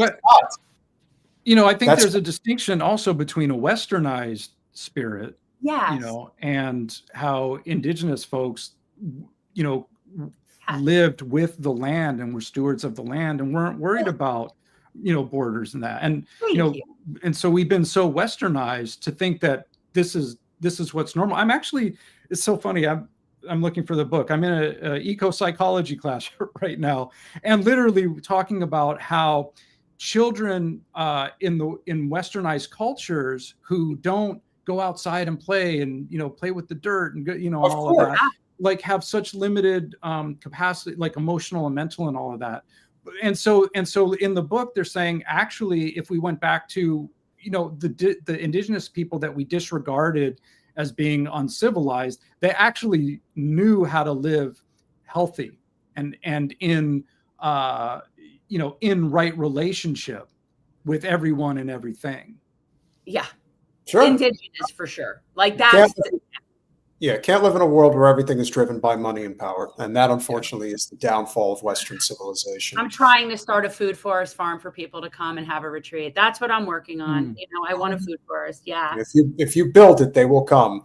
Guys, the links are in the description. If you are going to watch any documentary to better understand what has been going on specifically with our policing crisis in the United States, we hope that you will check out Reimagining Safety by LA connoisseur of all things film, Matthew Solomon and somebody. Guys, seriously, give it a watch. Even those of you who are like rolling your eyes back into your head about the concept of abolition, I can see you. I know who you all are in there. But I'm just saying, just consider it. Think about it. Watch it. You know what I mean? Let marinate on it for a little bit. You know, it'll grow on you. That's my thought. Just if you need a reason to watch it, just know that Matthew Solomon is Free Palestine. So I would think that that's a good enough reason alone. But check it out anyway.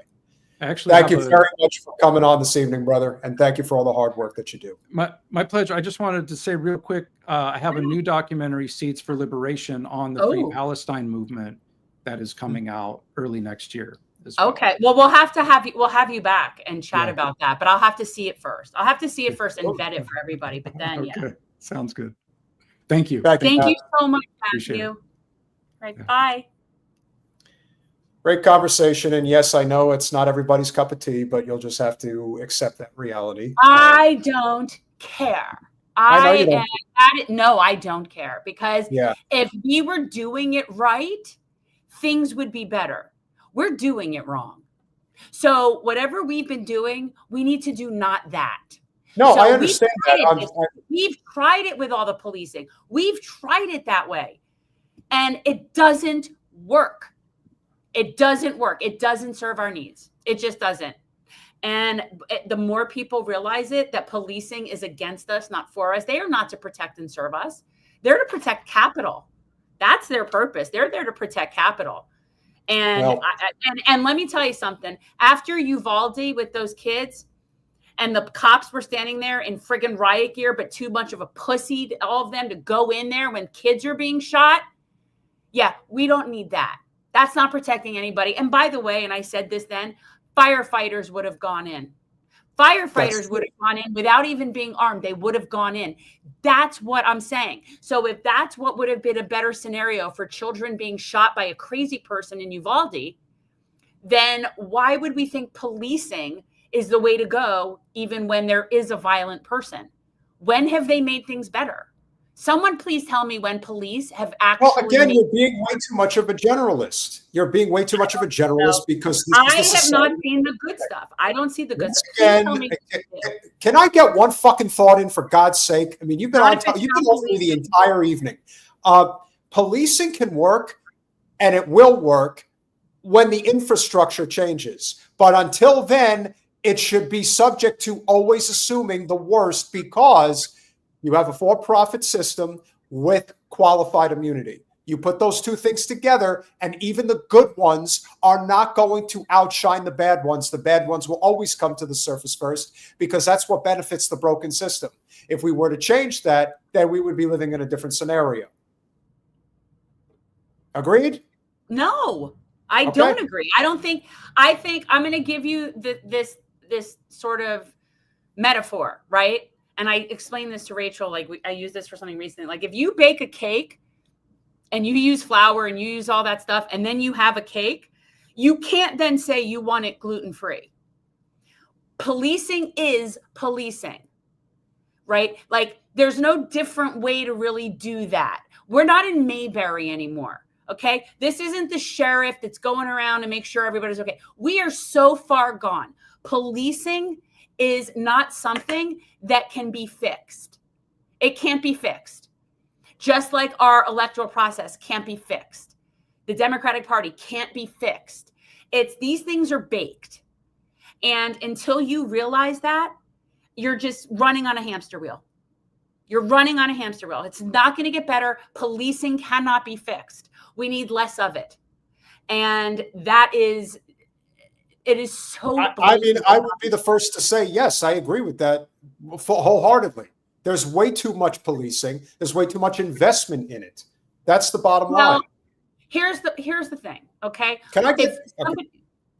Somebody tell me how many people that are currently incarcerated are there for violent crimes, people that need to be taken out of society, that cannot live amongst us. Whatever that percentage is, that's what we should cut our policing down to. And I promise you, it's 10%, if that. So then that should be what we're spending on policing, which means everybody else that's incarcerated is there for crimes of poverty, or crimes that they learned from being incarcerated for crimes of poverty, that once you get in the system, you can't get out of the system.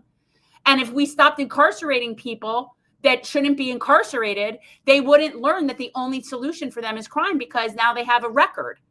See, it keeps them in the system. Policing is unnecessary in, let's say, more than 90% of the cases when they're called. Seriously, there's domestic problem, there's mental health problems, animal control. People, I heard of a woman at this, when I saw this screening, that said the last time she called the police is because there was iguana in her yard. So that's an animal control problem, but everybody just calls the police. And the amount of time that they're needed, really needed, where it's police that are needed, somebody with a weapon is needed, is so small. And instead what you have is most of the time people running around with a weapon playing fucking commando because that's all they have in their life. We just don't need that shit anymore. I'm so done with it. Well, if you like this banter, which some of you do and some of you may not, but that's okay, because Jen and I sometimes want to kill each other, and that's just par for the course when you work together as long as we have. We hope that you will consider becoming a supporter of our small but mighty and growing channel, patreon.com/revolutionary change. For as little as $5 a month, you can become a supporter of our growing channel. And we are approaching ever so closely 58,000 subscribers right now. We currently sit at 57,893, so we're just over 100 away. And for the super chat supporters of this evening, of course, Teresa coming in hot with the $20 super sticker. Always a pleasure to see you. Thank you very much for that support. Comrade Kim SD with the $2. The problem is that we are on Earth. Well, that's a problem for a lot of people. I appreciate you. Comrade wants to give us another $2 and say, how do you guys feel about what happened in Nepal? Well, forgive me, but I am not familiar with what happened in Nepal. I'm not either, and I apologize for the ignorance on that. But if you would care to throw it in the chat, and I will look into that now, because now I have to know what's going on in Nepal. But I am not aware. Goba44 with the $9.99. Thank you very much. Great show. You please let Peter do his Bernie impression. It's great, and about the only thing worth doing in regards to the Zionist traitor Dem show who once was a socialist. Okay, well, if the fans want it, I suppose, but I just want people to know that it used to kind of make me smile, and now I'm just so disgusted with Bernie. That's basically the problem. Yes, Bernie unfortunately let down a lot of us. But if the fans want Bernie, they should have Bernie. Well, they'll get him because he paid for it, and we got to do what we got to do for the fans. Wife wanted to go to Vegas for honeymoon. I said no. Thank you for checking in, Progressive Lefty, and for being one of the great supporters of our channel. And, of course, we love that profile pic. This is an interesting one. Z Als with the 100. I mean, I think that's $10 wherever Zine is. But hi, guys. I'm a Jordanian, married and living far away in Oslo. Okay, there you go. He's Norwegian in Norway. What do you think is in the near future of Jordan, since we are almost unmentionable from our weak monarchy, etc.? I see the IDF map patches. Yeah. I don't know with Jordan. You know, Jordan, Egypt, Saudi Arabia, those countries, those kingdoms, those places that we sort of manipulate, whether it was with the original Sykes-Picot Agreement, where we drew up the lines and stuck our little friendly monarchs in places, even if they were not representative of the majority of people in that region, or if it's Egypt, that is just the second largest recipient of foreign money from us after Ziohel. In some regards, those states are kind of our bitch. But on the other hand, they are still in a very bad predicament because they still have to answer to their people, and their people in those places are largely sympathetic to the Palestinian cause. So a lot of those kings, rulers, whatever, monarchs in those nations, they're really in a pickle right now. They're not in, and I, not that I feel bad for them at all. But yeah, it does appear that what is Israel's plan, the concept of greater Israel, does extend in their mind. If you were to look at it on a map, It includes all of Palestine, a portion of Egypt in the Sinai. It includes the Sinai Peninsula. It includes a portion, if not all of Lebanon, a portion of Jordan, a portion of Saudi Arabia, and even a sliver of Iraq and Syria. It's like this big circle that basically and you can see where they're causing conflict right now in places to expand to Greater Israel.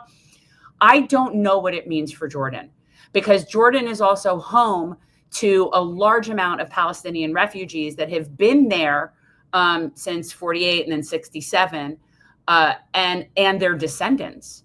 So it's a very interesting situation, but they are, at the end of the day, sort of in our pocket. And I hate that. I don't like that, but it's a real problem. So I'm not sure what's going to happen with Jordan, but I could definitely see that they're in a bind. Well, speaking of binds, we're still stuck in a bind when it comes to the state of Israel. And Barack, I don't believe that that's going to happen. But I'm not delusional. I don't believe in Greater Israel is going to happen. I'm saying that's their mission. Oh, I think the Zio state is ending. But anyhow, continue. Sorry. So we have known Max Blumenthal for a while. He obviously has done some really amazing journalism with Aaron Mate at the Gray Zone.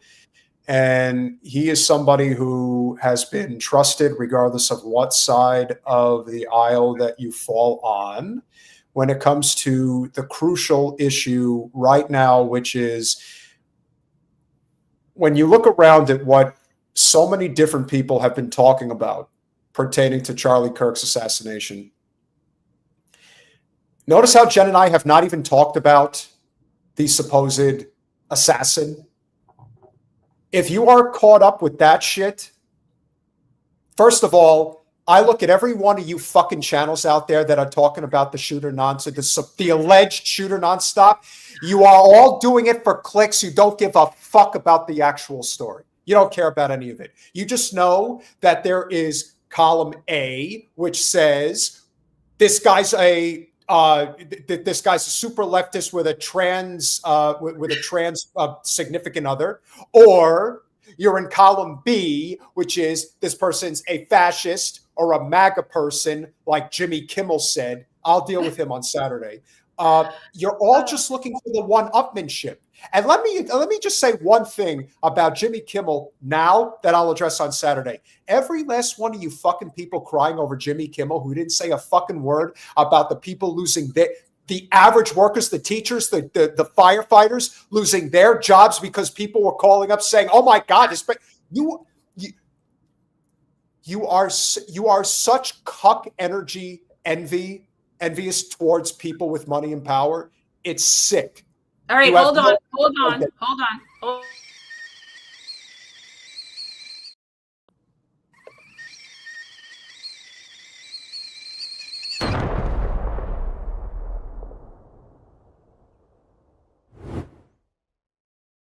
If you're going to rage. Yeah. Like I'm so sick. My God, the fucking fawning over him. Every single person, I guarantee you, and we'll talk about this on Saturday, like I said, I guarantee you every single shitlib out there that is crying over Jimmy Kimmel was holding a fucking party when Tucker Carlson got kicked off of Fox News. Of course. So I don't want to fucking hear it. Every last one of you who think that somebody like Jimmy Kimmel, who never once addressed Palestine in 2 fucking years, and you're crying about him, you can all get fucked as far as I'm concerned. Well, but here's I was just going to say something about the shooter, but people that are focused on the shooter. How do you even know he's the shooter? I was going to say, how dumb must you be to be watching the same playbook again and again and again and still fall for it? It's fascinating. I don't care who they stick in front of you. I don't care what their quote unquote evidence is unless we hear it. I want to see. We can't just go by their spokesman says they have the evidence. See, that's not evidence. That's them saying they have evidence. Okay. I don't care what they say. The person that they are going to put in front of you as having done this is not the person who did this. It's just not. The call is coming from inside the house. This was an inside job. And if they knew and planned what they were doing, that person's long gone. Whoever the patsy is, you'll never know. You'll never know. But for anyone who believes that this kid did that, given what we've seen, that, oh, he disassembled a rifle, shoved it in his pants, jumped off a building, reassembled it, and left it neatly in the woods, all of this stuff, it's absurd. It's absurd. Anybody who believes that this kid's the shooter just because that's what they say so, you're a moron. I'm sorry, you're a fucking moron. To one of your favorite people as well, Judge Napolitano, this is what Max Blumenthal had to say regarding the stages, if you will, of the eviscerating relationship between Charlie Kirk and Israel. Following my September 12th report, which provided background about the pressure, the mounting pressure that Charlie Kirk was under from pro-Israel forces, from Netanyahu's cutouts in the United States, I gathered more details. The piece, it hit like a sledgehammer. It really caused a lot of, I think it spoke for a lot of people, particularly within the conservative movement, which is changing among the youth on the question of Israel. And more people started coming out, and more people started talking, and people were talking to me. And these were people who had knowledge of a tumultuous, stormy meeting held in the Hamptons during the first week of August, convened, according to multiple sources, with knowledge of this meeting, intimate knowledge of this meeting, by the billionaire ultra-Zionist financier Bill Ackman. Now, Bill Ackman, for those who don't know, I mean, there's a lot of Zion Nazis out there. In fact, a large portion of the billionaire class identifies as Zionist, but he's a particular piece of work. Why is that? Well, for one, he is married to an Israeli national who apparently was also receiving money from Jeffrey Epstein. So let's just start there. Number two, Bill Ackman, probably as much as anybody, was the person who was facilitating the crackdowns all over the United States college campuses, particularly during the 2023-2024 calendar year of colleges around this country, in which he was basically orchestrating this crackdown on any type of free Palestine protesting. So if anybody was at the head of the class trying to silence people from speaking out against Israel's genocide, especially in the infantile stages when something could have been done to salvage hundreds of thousands of lives. If you want to talk about somebody who is an accessory to mass murder, it is Bill Ackman. He is 1,000% a mass murderer by proxy, as far as I'm concerned. Jen? Yeah, I mean, I think that it's very obvious what happened here. It's very obvious. I mean, not the logistics. The logistics of who did what. Obviously, there was a weapon. There's going to always be conspiracy theories. People saying, oh, well, there was no blood when they were carrying him to the car. And there's going to be all that. Then there's going to be the people that say he's not really dead. And we're going to hear all that crap. But at the end of the day, what this comes down to is Israel made Charlie Kirk an offer he can't refuse. But he refused it. And that's what happened. That's what happened. And I don't see how anybody could see what we're seeing and not see that. And what Max is saying is that there was an intervention done by the Zios with Charlie Kirk, wherein he was offered a shit ton of money and he turned it down. They asked him to come to Israel. Basically what they do is when their minions get out of line, they invite them to come to Israel for what is basically a reprogramming. It's a reprogramming. It's you don't really remember all your teachings. Come back. We'll show you. And he said no. What? They did it to Elon. They got him to bark like a fucking dog.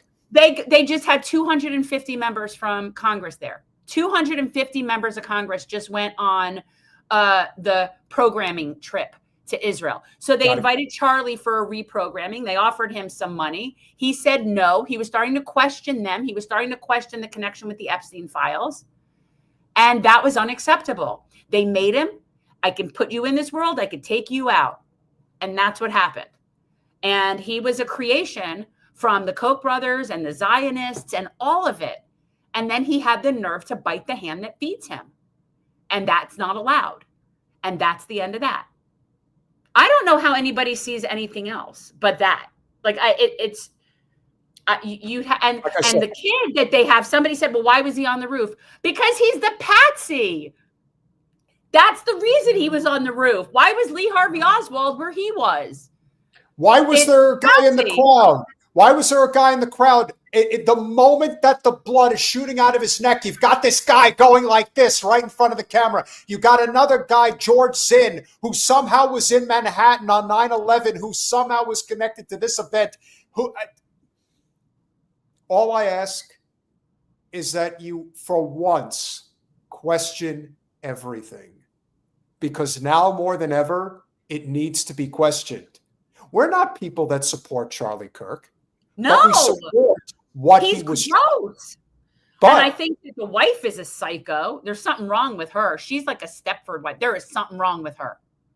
Well, again, it's certainly possible that she may have been purposefully introduced to him. That's that They're saying she's a honeypot. They're saying she was a honeypot. But in the end, I absolutely unequivocally celebrate Charlie for going into the Oval Office in a private meeting and telling the president not to go to war with Iran. I 1000% applaud him if he was going to move his very Christian Zionist base away from Israel. And they cannot have that. And the more I thought about it, the more I realized, yeah, of all the people that could not get out of line on the issue of Israel, oh yeah, he was probably the most consequential person under the age of 45 that could have said, I'm not playing ball with you anymore. And they said, we got to take him out. We don't have a choice. Well, again, it wasn't just that he wasn't going to play ball with them. They created him. They did. That's what he had a hard time. That's a big deal. Having a hard time coming to terms with that because, as I said, it's not that Charlie wasn't talented. He was an exceptionally talented grifter, as I like to point out. But he was having an attack of conscience and thinking, I could do this on my own. And they told him, no, that's not how this works. We made you, and we will assuredly break you if we have to. This is what happens when you make your deal with the devil. The devil eventually comes to collect, and they came to collect all right. It was close to Netanyahu and his kind of network in the United States. Charlie Kirk was summoned along with an array of young, sort of vapid, very avaricious conservative influencers who seemed to be sort of in Israel's back pocket to set a very pro-Israel tone for this meeting. And Charlie Kirk was, according to one source, hammered by Ackman and others for allowing Israel critics, very prominent conservative voices like Megyn Kelly, Tucker Carlson, or the anti-Zionist Jewish comedian Dave Smith to appear at his events. And actually, Charlie Kirk was planning to host many of these same figures again in December. And he had just added to his TPUSA major, I think it's called America Fest in December, the premier critic of Israel in Congress. I didn't say Republican critic. I just said premier critic because that's what she is now. Marjorie Taylor Greene. Yep. And again, her reasoning is not my reasoning. Like again, not a fan. But if she's going to be the person that's going to stand up against us supporting, which really reflects a psycho state. But that's also the problem. But that was ultimately going to become the biggest problem when it came to the nationalists in this country. Because if there's one thing that a number of people have been pointing out and why Israel is going to fall is that our economy is cratering. And it's cratering because of this military overexpansion at the behest of Israel. If you look throughout history at any empire that ever crumbled, the Ottoman Empire, the Russian Empire, Genghis Khan, the Roman Empire, the French Empire under Napoleon, all of it has always been a result. The British Empire, it's always military overexpansion. Always. It's the universal truth out of any fallen empire in history. And that's what's happening here. Unless we stop it. So we're trying to. And yes, a lot of the nationalists in this country are going to be responsible for it. And why is that, Jen? Because they're armed. And they are not afraid to use those weapons. Especially if it's for saving the Republic of the United States. And that's where we're headed. His shifting views. And Ackman, according to multiple sources, had this meeting to basically bully Charlie Kirk into submission. Charlie Kirk walked away, according to one person, feeling like there was an attempt to blackmail him. He refused any offers of funding and also refused the offer to travel to Israel and meet with Netanyahu, which Netanyahu disclosed in the wake, the immediate wake of Netanyahu's death. He talked about this letter, but he didn't say whether Charlie Kirk refused or accepted. I've learned since that he refused. There it is. There it is. Yeah. He also did not mention the context that is within the letter. That is the other part of the story that people are starting to pick up on. And Netanyahu feeling the need to constantly go and defend himself about his involvement or lack thereof in what actually happened, or trying to sing the praises of Charlie Kirk when you saw one day after this meeting took place, he went on with Megyn Kelly, and we covered that exchange where he said, "Am I not pro-Israel enough for you guys?" And I've said, no, there is no such thing as being pro-Israel enough. There is no such thing. The second you get out of line, it could be your end. And as I've pointed out before, and I'll point out again, I think Charlie's assassination made too much of the fantasy world that is online engagement become real. And I think that struck a chord with a lot of people. And they thought to themselves, well, maybe that could happen to me. Maybe I could end up like that. Maybe I should mind my P's and Q's. Jen and I take a great risk by even talking about this, and we have a more sizable platform.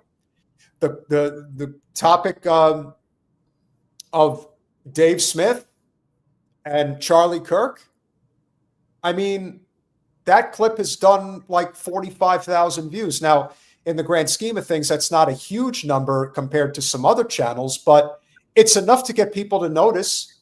And we're well aware that we have a lot of Zio supporters in our chats now. And why is that? Because when you start to become a factor, they're going to do everything they can to try to shut you up, which is why you and I both know that at any moment they can just pull the rug out from under us. And end our channel. Which is why we need, supporters on Patreon, right?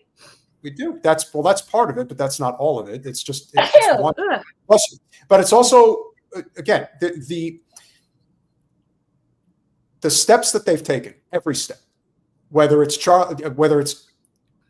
you've got Shapiro, who has now given $1 million to Turning Point USA. Actually, I think we have that clip. Let's play it. It'll never, no matter what you do, Benny, no matter what you Benny do, boy, you will never, ever, ever get that chip off your shoulder. You will still be the little wiener in the locker room that nobody wanted to play. Shoved into the locker. Exactly. You can never no matter what you do and how much money you throw at it, you will still be. But Jen, have you not seen that I can actually grow a beard now? Have you not seen that? I can. That is not a beard. That looks like shit on your face from your fucking head up Netanyahu's ass. That's what that looks like. You looks like you got something on it there, Benny. You might want to take a wipe. We at Daily Wire, we trust you at TPUSA to do it. I mean, that's really the answer. We're willing to provide, and we are providing. any level of material support, any level of support on the ground, boots on the ground, helping you to do what Charlie would have wanted to be done here. And I think that the reason that everybody trusted Charlie, the reason we're all mourning Charlie, is because nobody did it better. You spelled out two of Charlie's goals. You said, he wanted to bring people back to Christ and bring people back to church and back to biblical values. And he wanted to keep the MAGA coalition together. And expand it. And he wanted to bring people back to church. And so you think that your Jewish ass should be replacing him? You know who you are, Ben? No, this is Ben Shapiro, to me, is like how I thought of LBJ when Kennedy was assassinated, like in that mindset. Like, I always wonder who has the most to gain from a scenario? Who is going to be the one that can win when something like that happens? Who wins the most?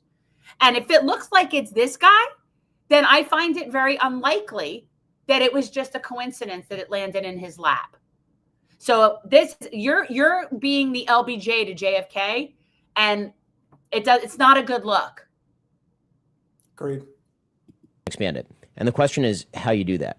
And the answer is you focus on the first, and the second is a byproduct. Okay, the answer is that, as Matt says, you have to unite around something. And yeah, we can unite in the short term around the fact that there are a bunch of people who hate our guts and want to murder us, which of course is true. But long term. Oh, yeah, we do hate your guts, Ben. But it has nothing to do with you being Jewish. It's because you're a piece of shit. I will personally we should all make our mission in life to make sure that you do get sent to The Hague. We hate you and want to eliminate you because you are a mass murderer of at least 700,000 people now.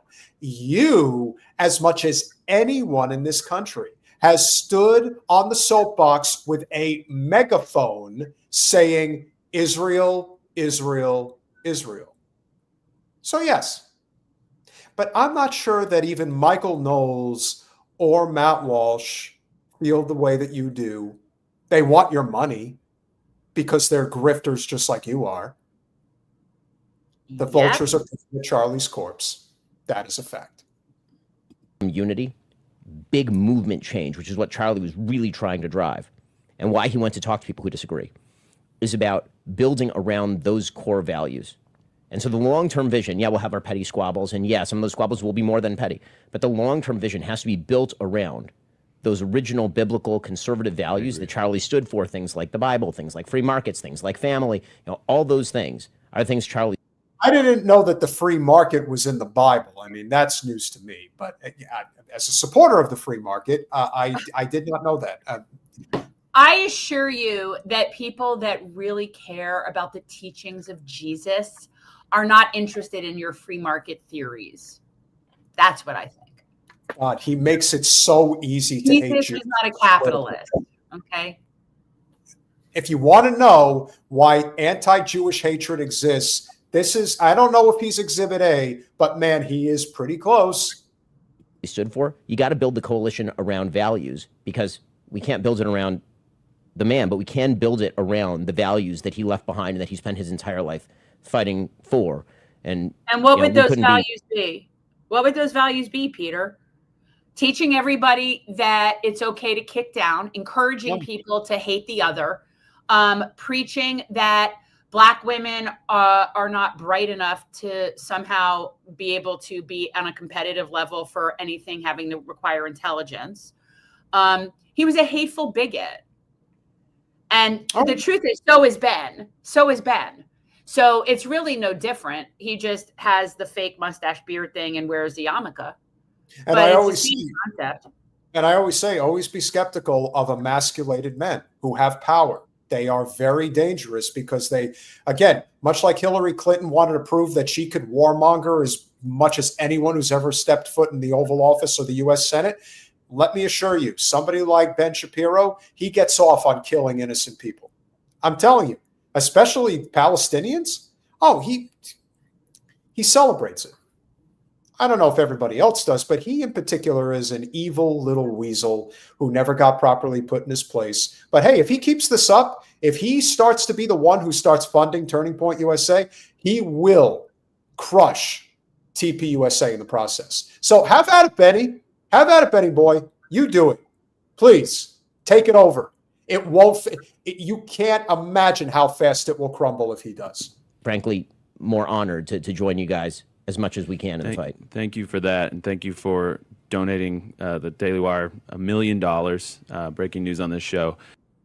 So there you have it. That is why he's there. That is why he's talking. They don't really want to have him there, I am sure. But in the end, money talks, justice walks. He has got all the money you could possibly want, coming from Israel, coming from every alphabet agency in the United States. I mean, for God's sake, could it be more obvious? And let me let everybody know that Ben Shapiro gave us $1 million. And there's plenty more. And that's plenty more where that came from, guys. Just remember, I'm in control now, right? I'm in control, right? Thank you guys for honoring Charlie so well today. God bless you. God bless you. Oh, with the fucking bagpipes, too. Talk about desecrating a person's memory. Not to say that, we're here to celebrate it, but for God's sake, it's like you said, a bunch of vultures picking at his dead corpse. That's what they're doing. Could it be more obvious?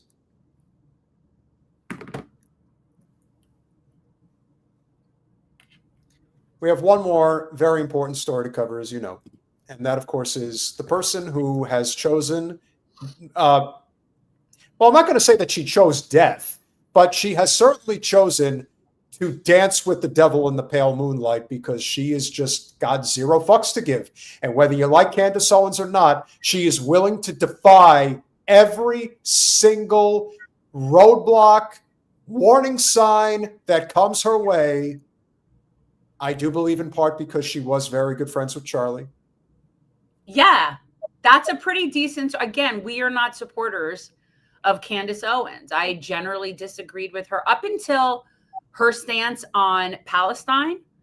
I don't think I've ever agreed with her on anything. So I'm not a fan. But she was friends with Charlie. They were friends. So she has credibility in this. Netanyahu and that phone call, what took place was a couple of weeks ago before Charlie lost his life. Charlie was in the Hamptons. He had essentially what was staged, an intervention was staged by Bill Ackman, because Charlie's rational thoughts about Israel were a no-no. This is not the route that you should be going on. And Charlie was surrounded by his friends, his quote unquote friends. Bill Ackman was very upset, and threats were made. He was asked to dispute this narrative. Max Blumenthal went out to him today, and Bill Ackman came back and said, I have receipts I can show you. And he did not provide the receipts. It was. If you have proof that you did not have a squabble and that everything was copacetic between you and Charlie Kirk, Bill Ackman, I would think you would probably want to produce that evidence, because a lot of people are starting to look at you now as a possible suspect in his assassination. Now, I know you think you're above the law, not just because you're a billionaire, but you're a Zionist billionaire and believe that you are in a protected class. And let's be fair, he probably is. But in the court of public opinion, I think a lot of people are very suspicious of Bill Ackman and what he may or may not have been doing as far as this, whatever you want to call it. But this was a systemic execution of a very influential member of the independent media circuit. In fact, as influential as probably anybody. He's right there with Candace Owens and Tucker Carlson. Charlie Kirk would be considered one of the three. In terms of anybody who's truly America first, we all know Ben Shapiro certainly has the platform, but he's Israel first. And that distinction is being made very clear every day, that there is a distinction between those that are American conservative and those that are neo-conservative. There is a difference. And it's pretty clear now that things are going to come to a head sooner rather than later. And I think Jen would agree, even though Jen, I guess, got bounced, but hopefully she'll come back. There is no question that the future lies with a major political and economic shift.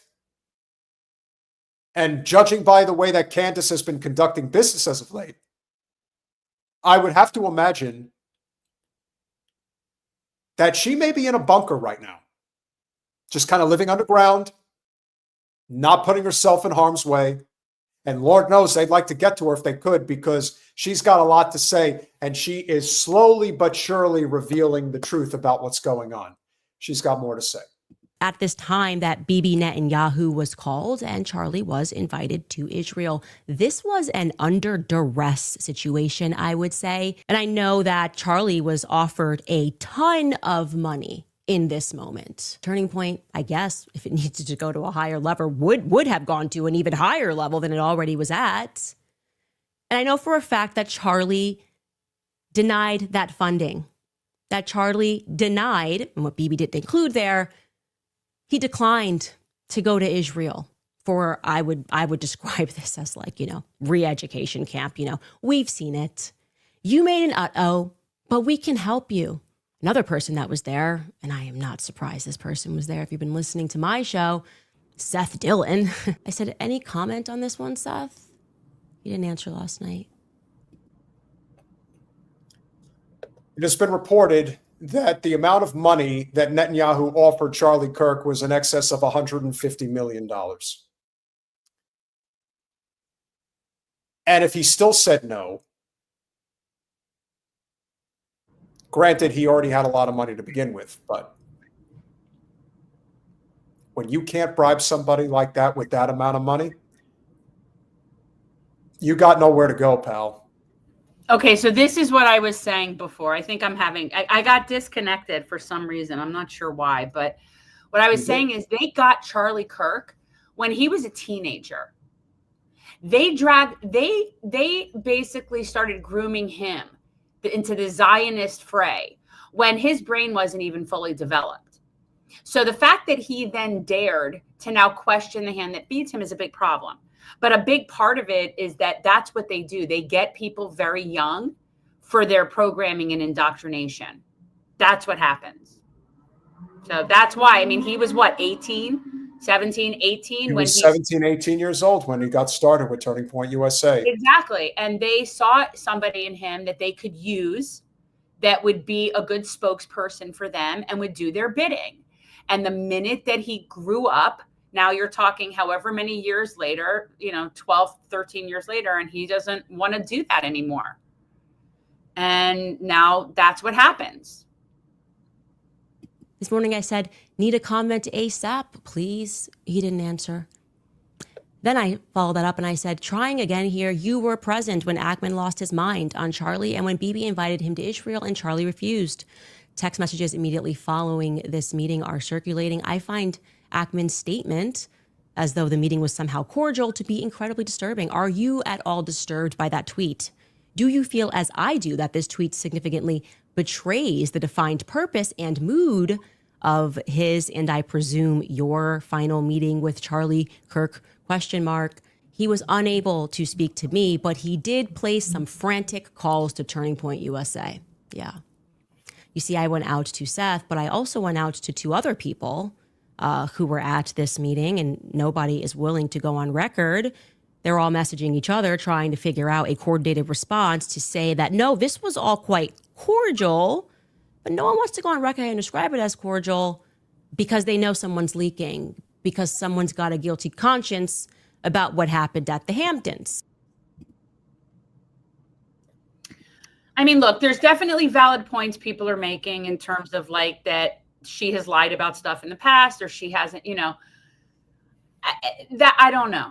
But this seems to be, this is where she's in line with what is most likely true, right? Like, I mean, it's just all reasonable fingers will point to the Zio state. It's just what makes the most sense. What should come as no surprise to anybody is that you have channels out there that are wall-to-wall coverage, wall-to-wall coverage. The shit libs, Conservative Inc., they're just talking about the alleged assassin and whether they can define that person as a loony leftist or a Groyper rightist. It's irrelevant. Irrelevant. It's irrelevant. Irrelevant. Yeah. This is what matters. Because in the end, it's not about who did it. It's about why it was done. It wasn't some random person. No. Charlie Kirk was surrounded by at least 3 members of the Secret Service at that event. The calls from inside the house. And explain to me why after the situation with Trump that happened when he was supposedly attempted assassination with the ear, but then all of a sudden it was bandaged, then it was gone and his ear is totally fine. Okay. Why would they not check the roofs? Why would you not have people positioned on roofs? That to me is not an oversight. That's almost like a stand down order. Because I am not a security expert by any stretch at all. And yet, if I were part of a security team having an outdoor event, one of the first things you got to do is survey the rooftops and have people stationed on rooftops. Like, I don't understand. So the fact that nobody checked the roofs or anything like that doesn't seem odd to people. Like, that doesn't seem a little weird. If on the surface it doesn't look right, that means it's not right. Yes. That's all you need to know. It's an inside job. So whoever the patsy is that they hang out in front of you, who may or may not have actually pulled a trigger, it's irrelevant. That's not the relevant point here. We are witnessing a shifting identity in this country. Keep your eye on the ball. There's going to be a lot of distractions. Jimmy Kimmel is another distraction. Just be aware. Why I don't want to talk about that. Like, that's why when you said, do you want to talk? I'm like, no, I don't give a fuck about Jimmy Kimmel. Not even a little bit. I don't care one way or the other what happens to him. I really fucking Neither do I. Neither do I. Like, at all. Like, at all. Talk about a really shitty person, too, on top of everything else. So I don't sympathize with people like that, and I certainly hope others don't. Corporate, you want to know when you should be complaining about something? When an investigative journalist channel like Breakthrough News, like Status Quo News, like The Gray Zone, like Jamal Thomas, Electronic Intifada. I could do this all day. You want to complain? You want to know what real fascism looks like? When those channels start getting removed instead of shit-lib corporate news like Jimmy Kimmel, then you can tell me that we're living in a fascist state, because that would be the official declaration of fascism, because that's real investigative journalism. That is really going after the powers that be. And if they start getting removed, not only will that officially usher in fascism, but watch how the average person reacts to them being taken out. They won't react with even a shred of interest the way they do. They won't even know. Why would they care? You know, that is the essence of what we're living through now. Tony D, are you talking about me or Peter? Because I'm thinking you're talking about me, but that's okay. Well, anyway, we hope you enjoyed it. I know a lot of you guys, a lot of people left during the middle portion of the show. Can't have every topic be about Israel, but no, and we can't have every topic appeal to all the new people that are here. And the end of the day is we are here to do what we're here to do, right? Like, I think it's important for us to reimagine how we do things. I do. I think we're not going to be able to fix what we have. So, yeah, it's just the way it is. With that said, abolition now. Well, how about revolution? What do you think that looks like? What is it? Honestly, guys, seriously, I am who I am. What did Peter not behave about? What did he do? Yeah. I caught it a couple of times. A couple of people were complaining in the chat. Listen, I barely talked about what though. I don't know what they're talking about. I don't know either. Yeah, and I was relatively quiet tonight. You had the floor more than I did, and so did Mr. Solomon. So again, let's fighting with Jen. I'll fight with Jen whenever I want, and Jen will fight with me whenever she wants. That's how this goes. Is that what it is? You guys don't need to trust me. I can handle myself. And I give just as good as I get. So yeah. So with that said, smash that like button, share, subscribe, do all those things that we ask you to do. Right now, we are sitting at 57,900 subscribers. So we're getting there. We're not quite there. Guys, listen, 9:30, guys, Punch Up Pod is now doing Thursday night live stream. We're running a little over. We are going to forward you into the Punch Up Pod, but I would really recommend that you guys check out their stream and give them a little love. Give the Punch Up some love, because they are on this mission with us, and they are people that are walking the walk. And I appreciate that. And we're trying to build up a bigger coalition of all of us. Thank you, Jay. So guys, check out, we're going to be sending you over to Punch Up Pod, hang out with Lila and Pat for a while, have drinks and buds ready to be smoked, because they have some fun stuff over there. And we will see you guys. Well, Peter will see you on Saturday, right? Yes, I will be here on Saturday. Is that a doobie? Were you showing me your doobie? I have a doobie. I have a balcony, so I'm very excited, because now I don't have to go downstairs. Ruthless People is a great movie if you haven't seen it. But guys, so check out Punch Up. Enjoy it over there. Peter will see you on Saturday. Free Palestine. What else? Good night, guys.